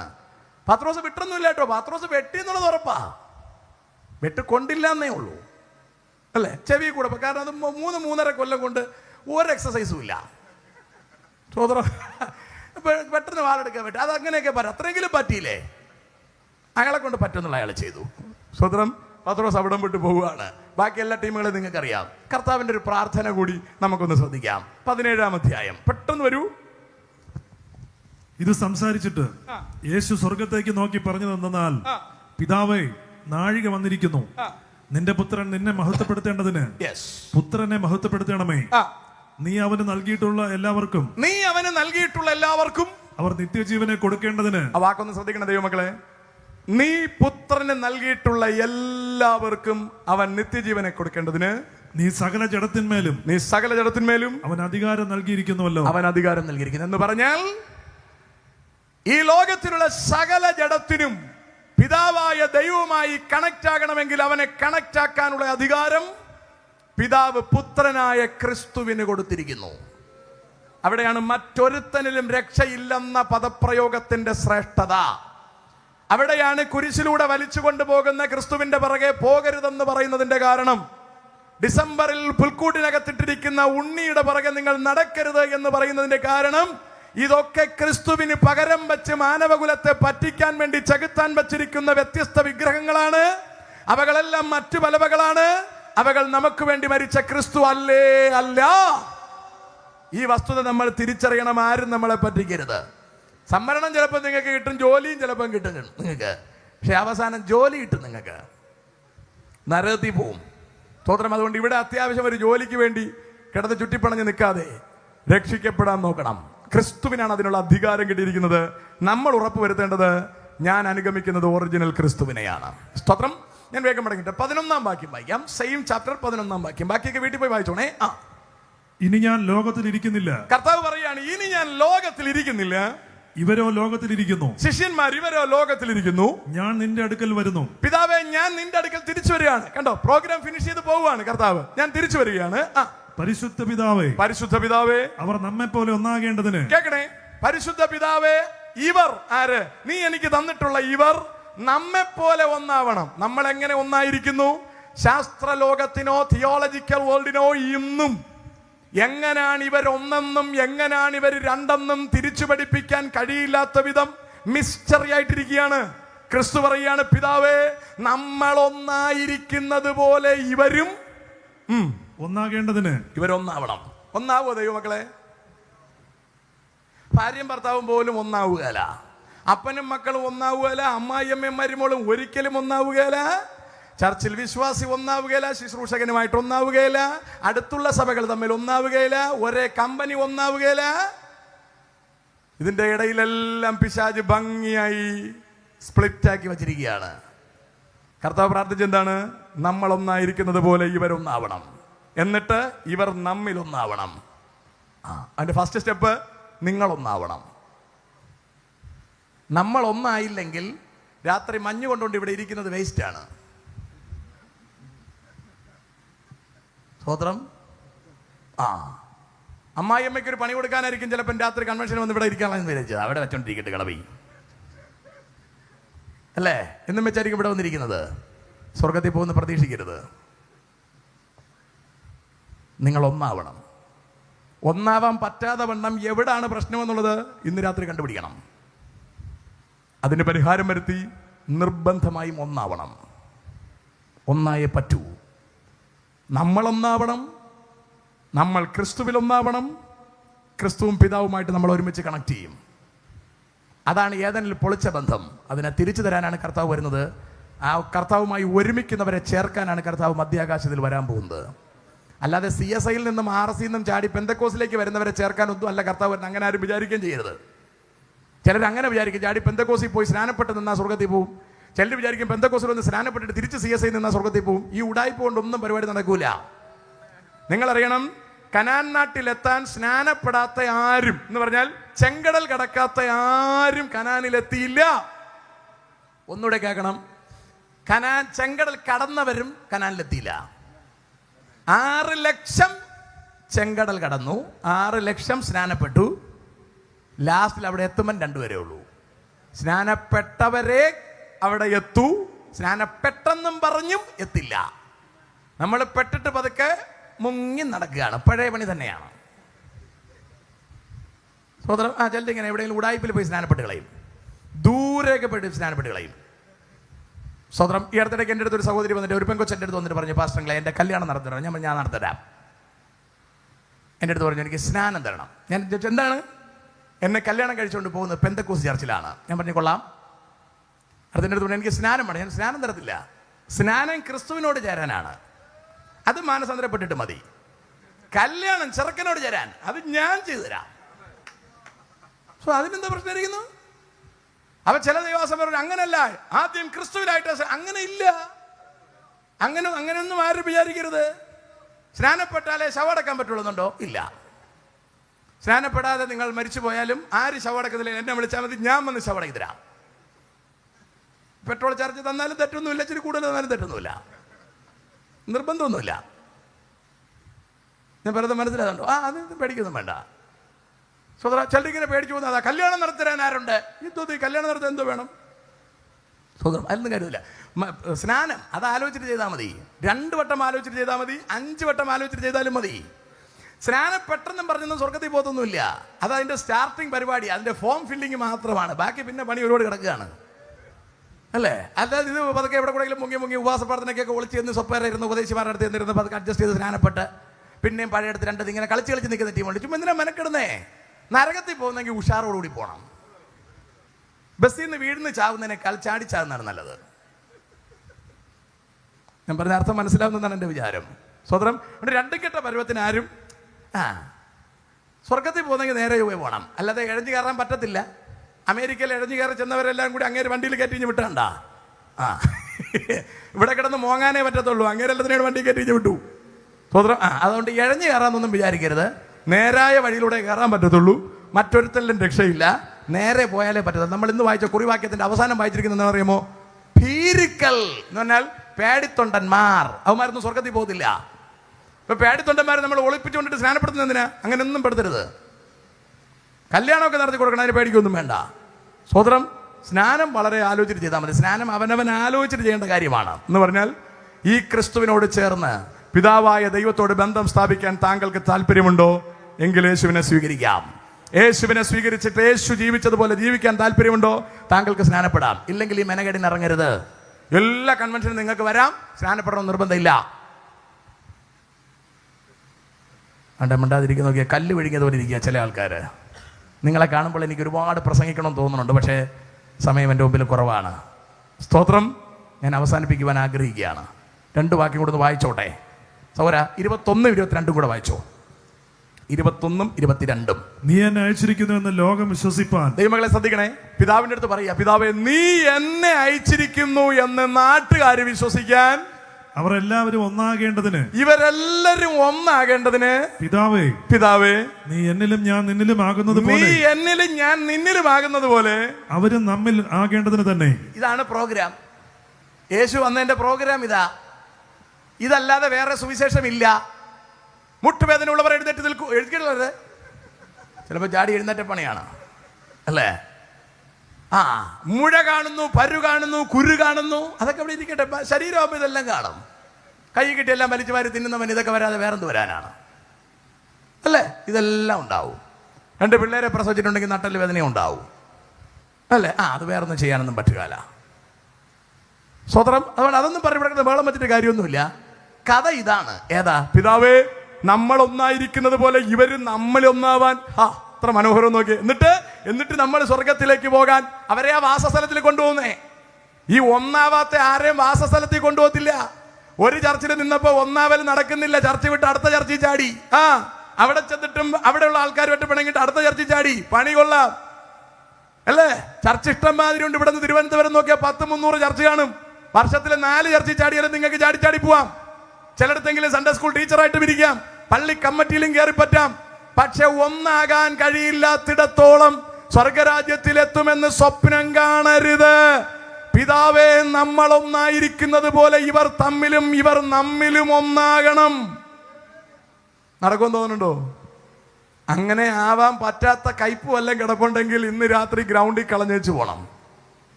ഞാൻ അവസാനിപ്പിക്കാൻ പോവാണ്. ഇത് കളഞ്ഞേച്ച് പോണം. വായിക്കുന്ന അടുത്ത 2 വാക്യം വായിച്ചോ. നീ എനിക്ക് തന്നിട്ടുള്ള മഹത്വം ഞാൻ അവർക്ക് കൊടുത്തിരിക്കുന്നു. എന്തുവാണ് നിങ്ങൾ ആലോചിച്ച് നോക്കി. പിതാവിനോട് പറയാം, പിതാവേ അങ്ങ് എനിക്ക് തന്നിട്ടുള്ള മഹത്വം ഞാൻ ഇവർക്ക് കൊടുക്കുന്നെന്ന്. ആർക്കാ? ഒരുമിച്ച് നിൽക്കുന്നവർക്ക്, ഐക്യതയുള്ളവർക്ക്, ഒന്നായി നിൽക്കുന്നവരുടെ മേലെ പരിശുദ്ധാത്മാവ് വരത്തില്ല. കർത്താവ് പറഞ്ഞ് ഓർക്കുന്നുണ്ടോ?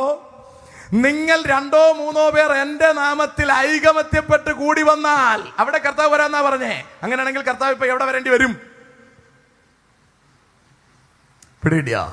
നിങ്ങൾ ഒരുമിച്ച് ഒരു മനസ്സോടെ പ്രാർത്ഥിച്ച വരാന്നാ പറഞ്ഞേ. ഇതിന്റെ എല്ലാം ബേസ് ഒന്നാവുക. ഒന്നാകാൻ കഴിഞ്ഞേ തീരൂ. ഒന്നാകാൻ കഴിയാതെ വണ്ണം എന്താണ് പ്രശ്നം? നിങ്ങളുടെ അതിരാരെങ്കിലും മാന്തിയോ? ഇച്ചിരി വിട്ടുകൊടുക്കുന്നേ. നിങ്ങളുടെ തേങ്ങ ആരെങ്കിലും എടുത്തോണ്ട് പോയോ? 2 കൂടെ പറിച്ചിട്ട് കൊടുക്കുക. നിങ്ങളുടെ സാരി ആരെങ്കിലും മോഷ്ടിച്ചോണ്ട് പോയോ? 1 കൂടെ മേടിച്ചു കൊടുക്കുക. നിങ്ങൾ ആരെങ്കിലും ചതിച്ചോ? കുഴപ്പമില്ലെന്നേ. ഈ ലോകം ചതിക്കുന്ന ലോകമാണ്. ക്രിസ്തുവിനെ ഒറ്റിക്കൊടുത്ത ലോകം നമ്മയും ഒറ്റിക്കൊടുക്കും. ക്രിസ്തുവിനെ ചതിച്ച ലോകം നമ്മളെയും ചതിക്കും. ക്രിസ്തുവിനെ കാർക്ക് ചുതുപ്പിയ ലോകം നമ്മളെയും കാർക്ക് ചുതുപ്പും. ക്രിസ്തുവിനെ എന്തെല്ലാം ഇവിടെ ചെയ്തോ അതെല്ലാം നമ്മളെയും ചെയ്യും. കർത്താവ് പറഞ്ഞു, എന്നോട് ഇങ്ങനെ ചെയ്തെങ്കിൽ നിങ്ങളോട് ഇത് ചെയ്യും. ഗുരുവിനെ പോലെ ആകുന്നത് ശിഷ്യന് മതി. എന്തിനാ നമ്മൾ ഇരുന്ന് ബേജാറാവുന്നത്? നമുക്കിവിടെ വലിയ മാന്യത ഒന്നും കിട്ടുമെന്ന് പ്രതീക്ഷിക്കരുത്. പേരും പെരുമയും ഒന്നും കിട്ടുമെന്ന് പ്രതീക്ഷിക്കരുത്. നമ്മളെല്ലാവരും ഒറ്റപ്പെടും. ക്രിസ്തുവിന്റെ അടുക്കൽ സെബദി ആന്റി വന്ന് പറഞ്ഞത് ഇങ്ങനെയാണ്, നീ രാജ്യത്വം പ്രാപിച്ചു വരുമ്പോൾ എന്റെ പിള്ളേരെ 2 സൈഡിൽ ഇരുത്തിക്കോണം. കർത്താവ് പറഞ്ഞു, നീ ചോദിച്ചത് ഇച്ചിരി കടുപ്പമുള്ള കാര്യമാണ്. ഞാൻ കുടിക്കുന്ന സാധനവന്മാർ കുടിച്ചാലേ പറ്റുള്ളൂ. അപ്പൊ ആന്റി പറയാ, പിള്ളേര് കുടിക്കുമെന്ന്. സ്വതന്ത്രം. പിള്ളേർക്ക് അതൊന്നും പ്രശ്നമുള്ളല്ല. എത്ര കയ്പുള്ളതും കുടിക്കുന്ന പിള്ളേരവന്മാര്. യവന്മാരെ അങ്ങനെ ഇരുത്തിയാൽ കാണാന്നും വെച്ച് വേറൊരുത്തൻ വാളും കൊണ്ട് കൂടെ നടക്കുകയാണ്. അങ്ങനെയാണ് കർത്താവിന്റെ കൂടെ ഒട്ടി 3 വന്നത്.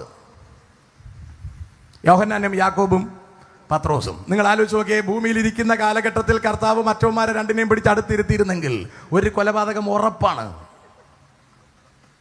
കർത്താവ് എന്ത് റിസ്ക് എടുത്തായിരിക്കും യൗമാരെ 3 കൊണ്ടുപോയി. 12 കേസ് പോട്ടെ, യൗമാരെ 3 കൊണ്ടുപോകാൻ പെട്ടപ്പാട് എങ്ങനെയായിരിക്കും? നിങ്ങൾ ആലോചിച്ച് നോക്കിയേ. ഇതെല്ലാം വീട്ടിൽ പോയിട്ട് ആലോചിച്ചാൽ മതി. ഇവിടെയാണ് നമുക്ക് ഐക്യത ആവശ്യം. ആ 3 പേരും കൂടെ നടന്ന 3 പേരും കർത്താവ് ഗതസമനെ കയറുമ്പോൾ വെളി കിടന്ന് ഉറങ്ങുകയാണ്. കണ്ടോ? കൂടെ നിൽക്കാൻ ഒരുത്തൻ ഇടത്തും ഒരുത്തന് വലത്തും ഇരിക്കണം. അവർ വെളി കിടന്ന് ഉറങ്ങുകയാണ്. കർത്താവ് വന്നിട്ട് പറഞ്ഞു, 1 നാഴിക നേരം ഉണർന്നിരിക്കാൻ പറ്റുമോ? ഉണർന്നൊക്കെ ഇരിക്കാം, പ്രാർത്ഥിക്കാനൊന്നും പറ്റത്തില്ല. കർത്താവിന്റെ വിയർപ്പ് ധമനികളിലൂടെ രക്തത്തുള്ളി പുറത്തു വന്ന വചനം പറയുന്നേ. അമ്മാതിരി ഹൃദയവേദന ഉണ്ടായപ്പോ കൂടെ നിന്ന 3 പേരും പുറത്ത് നിൽക്കുകയാണ്. ആരും കാണില്ല ദൈവമക്കളെ. നമ്മൾ ഒറ്റപ്പെടും. അവിടെയാണ് നമ്മൾ ഒരുങ്ങേണ്ടത്. എനിക്കെന്തുകൊണ്ട് മറ്റുള്ളവരുമായി ചേരാൻ കഴിയുന്നില്ല? എന്തുകൊണ്ട് എൻ്റെ ഇടയിൽ പിണക്കം വരുന്നു? എന്തുകൊണ്ട് കയ്പ് വരുന്നു? ഇന്ന് രാത്രിയിൽ അവകൾ വലിച്ചെറിയുവാൻ നമ്മൾ തയ്യാറാവണം. ഒന്നായി ചേരുന്നവരെ കർത്താവിനോട് ചേർത്ത് അക്കരെ നാട്ടിൽ കൊണ്ടുപോകാൻ കർത്താവ് ഒരുങ്ങുകയാണ്. മാനസാന്തരപ്പെട്ടിരിക്കാം. ഒന്നായി ചേരാൻ പറ്റുന്നില്ലെങ്കിൽ കയ്പും പകയും വിദ്വേഷവും ഒക്കെ വെച്ചുകൊണ്ടിരിക്കുന്നെങ്കിൽ മെനക്കെടേണ്ട ദൈവമക്കളെ, കാഹളം കേൾക്കില്ല. ഇന്ന് രാത്രി ഒരു ശുദ്ധീകരണത്തിനായി സമർപ്പിക്കാമോ? ആകാശം മാറും, ഭൂമി മാറും, സമുദ്രം മാറും. പുത്തനരിശലേം എന്ന വിശുദ്ധ നഗരം ഭർത്താവിനായി അലങ്കരിച്ച മണവാട്ടിയെ പോലെ സ്വർഗത്തിൽ നിന്ന് ഇറങ്ങി വരും. പുതിയ ഭൂമിയിൽ അത് പ്ലേസ് ചെയ്യും. ഇതാ മനുഷ്യരോടുകൂടെ ദൈവത്തിൻ്റെ കൂടാരം. ദൈവം നമ്മുടെ ദൈവമായിരുന്ന് ദൈവം നമ്മുടെ കണ്ണിലെ കണ്ണുനീരെല്ലാം തുടച്ചു കളയും. ഇനി മരണമുണ്ടാകയില്ല. ദുഃഖവും മുറവിലയും കഷ്ടതയും ഇനി ഉണ്ടാകയില്ല. ഒന്നാമത്തേത് കഴിഞ്ഞുപോയി. ദുഃഖവും മുറവിളിയും കഷ്ടതയുമുള്ള ഈ ലോകത്തിൽ ഇവിടെ നിന്നുകൊണ്ട് നമ്മൾ എടുത്തു കളയേണ്ട ഏറ്റവും വലിയ പാപം ഒന്നായി ചേരാൻ കഴിയാത്ത പാപമാണ്.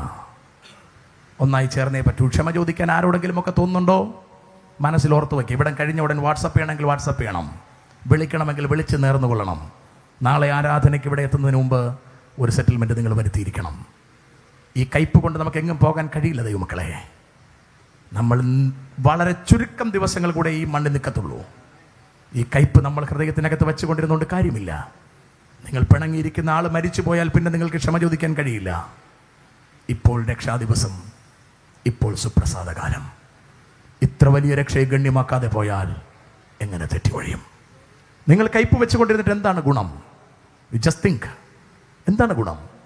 ആ ഒറ്റ കയ്പ് കാരണം നിങ്ങൾ നിത്യത നഷ്ടപ്പെട്ടാൽ ഈ ഓടിയതും അധ്വാനിച്ചതും എല്ലാം വേസ്റ്റ് അല്ലേ? ചെകുത്താനല്ലേ വിജയിക്കൂ? നിങ്ങളെക്കുറിച്ച് പറഞ്ഞത് തെറ്റായിരിക്കാം, അത് ക്ഷമിക്കാൻ നമുക്ക് കഴിയണം. നമ്മളെക്കുറിച്ച് പറയുന്ന എല്ലാ കളവും ക്ഷമിക്കാൻ നമുക്ക് കഴിയണം. ദൈവസന്നിധിയിൽ ഇന്ന് ഒരു ക്ഷമയുടെ ആത്മാവ് വ്യാപരിക്കട്ടെ. എല്ലാ കണ്ണുകളും നമുക്ക് ദൈവസന്നിധിയിൽ മൂടാമല്ലോ. എന്നാൽ ഭീരുക്കൾ, അവിശ്വാസികൾ, അറയ്ക്കപ്പെട്ടവർ, കുലപാതകന്മാർ, ബിംബാരാധികൾ, ഭോഷ്കിൽ പ്രിയപ്പെടുന്ന ഏവർക്കുമുള്ള ഓഹരി, തീയും ഗന്ധവും കത്തുന്ന തീപ്പൊയ്ക, അത് രണ്ടാമത്തെ മരണം. എനിക്കവിടെ പോകണ്ട. ഇന്ന് രാത്രിയിൽ ഈ കൺവെൻഷൻ ഒരുക്കി തന്നതിനായി നന്ദി എന്ന് നമുക്ക് പറയാം. എല്ലാ കണ്ണുകളും ദൈവസന്നിധിയിൽ മൂടാം. ചില നിമിഷങ്ങൾ ദൈവസന്നിധിയിൽ സ്തോത്രം ചെയ്യാൻ തയ്യാറാകാം. ഒരല്പം കരഞ്ഞാലും നമുക്ക് തെറ്റില്ല. ഇതൊരു വിടുതലിൻ്റെ രാത്രിയായി മാറട്ടെ. കർത്താവേ, അങ്ങയുടെ കൃപ എൻ്റെ മേൽ പകർന്നതിനായി നന്ദി എന്ന് പറയാം. തിരുസാന്നിധ്യം എൻ്റെ മേൽ പകർന്നതിനായി നന്ദി എന്ന് പറയാം. കർത്താവേ, എനിക്ക് ക്ഷമിക്കാനുള്ള മനസ്സ് തരണമെന്ന് പറയാം. പരിശുദ്ധാത്മാവ് നിൻ്റെ മേൽ വരുമ്പോൾ ശക്തി ലഭിച്ചിട്ട് നിങ്ങൾക്ക് ക്ഷമിക്കുവാൻ കഴിയും. പരിശുദ്ധാത്മാവ് നമ്മുടെ മേൽ വരുമ്പോൾ ശക്തി ലഭിച്ചിട്ട് നമുക്ക് ക്ഷമിക്കാൻ കഴിയും. ശക്തി ലഭിക്കാതെ ക്ഷമിക്കാനാവില്ല. ആ ശക്തി നമ്മുടെ മേൽ വരട്ടെ. അത്ഭുതം ചെയ്യാനുള്ളതല്ല ആ ശക്തി, രൂപാന്തരം വരുത്താനുള്ളതാണ് ശക്തി, പാപമോചനം വരുത്താനുള്ളതാണ് ആ ശക്തി. ആ ശക്തിയാണ് നമുക്ക് ആവശ്യം. പരുവും കുരുവും ഒക്കെ അവിടെ ഇരിക്കട്ടെ, അതൊന്നുമല്ല പ്രശ്നം. ഇന്ന് രാത്രിയിൽ ആ പരിശുദ്ധാത്മാവ് നമ്മുടെ മേൽ വ്യാപരിക്കുമ്പോൾ, ദൈവകൃപ നമ്മുടെ മേൽ വ്യാപരിക്കുമ്പോൾ, സ്തോത്രം, ഹൃദയത്തിന്റെ ഏത് കോണിൽ കിടക്കുന്ന കയ്പായാലും വേദനയായാലും പ്രയാസമായാലും ദുഃഖമായാലും അത് മാറട്ടെ. യേശുവിന്റെ അധികാരമുള്ള നാമത്തിൽ എല്ലാ കണ്ണുകളും ദൈവസന്നിധിയിൽ മൂടാം. ദൈവകരങ്ങളിൽ നമ്മളെ തന്നെ സമർപ്പിക്കാം. ആ കർത്താവ് നമ്മളെ തേടി ഇവിടെ വന്നു. ദൈവമക്കളെ, നമ്മളെ വീണ്ടെടുക്കുവാൻ ആ ദൈവസ്നേഹം നമ്മളെ തേടി ഇവിടെ വന്നു. ആ ദൈവത്തിന്റെ കൃപ നമ്മളെ തേടി ഈ ഭൂമിയിലേക്ക് വന്നു. ഹല്ലേലൂയ. തേടി വന്നു. ദോഷിയായ എന്നെ ആ കർത്താവ് തേടി വന്നു. നിത്യമാം സ്നേഹത്താൽ ദൈവം എന്നെ വീണ്ടെടുത്തു. ആ കർത്താവിന്റെ കരങ്ങളിൽ നമ്മളെ തന്നെ സമർപ്പിക്കാമോ? എല്ലാ കണ്ണുകളും ദൈവസന്നിധിയിൽ മൂടാമോ? ആ ദൈവകരങ്ങളിൽ നമ്മളെ തന്നെ ഏൽപ്പിക്കാമോ? ഒന്ന് കരയുവാൻ നമുക്ക് തയ്യാറാകാമോ? കർത്താവേ, അങ്ങയുടെ കൃപയ്ക്കായി നന്ദി എന്ന് പറയാവോ? കർത്താവേ, അങ്ങയുടെ ശക്തി എൻ്റെ മേൽ പകരണമെന്ന് പറയാമോ? ദൈവത്തിന്റെ തേജസ്സിനാൽ എന്നെ നിറയ്ക്കണമെന്ന് പറയാവോ? Thank you, Lord. Hallelujah, hallelujah, hallelujah, hallelujah, hallelujah, hallelujah. Thank you, Lord. കർത്താവേ, എന്നെ കളങ്കമറ്റ നിലയിൽ എന്നെ സ്വർഗത്തിൽ നിർത്തണമെന്ന് നമുക്ക് കർത്താവിനോട് പറയാം. കർത്താവേ, ഒരു കളങ്കവുമില്ലാതെ അവൻ അവളെ വചനത്തോടു കൂടിയ ജലസ്നാനത്താൽ വെടിപ്പാക്കി കറ ചുളുക്കം മുതലായതൊന്നുമില്ലാതെ സഭയെ ശുദ്ധയും നിഷ്കളങ്കയുമാക്കി തനിക്ക് തന്നെ തേജസ്സോടെ മുൻനിർത്തിയത് വചനം പറയുന്നു. ഇന്ന് രാത്രിയിൽ കർത്താവേ, അങ്ങന്റെ കളങ്കത്തെ മാറ്റണമെന്ന് പറയാം. Thank you Lord. ദൈവകരങ്ങളിൽ സമർപ്പിക്കാവോ?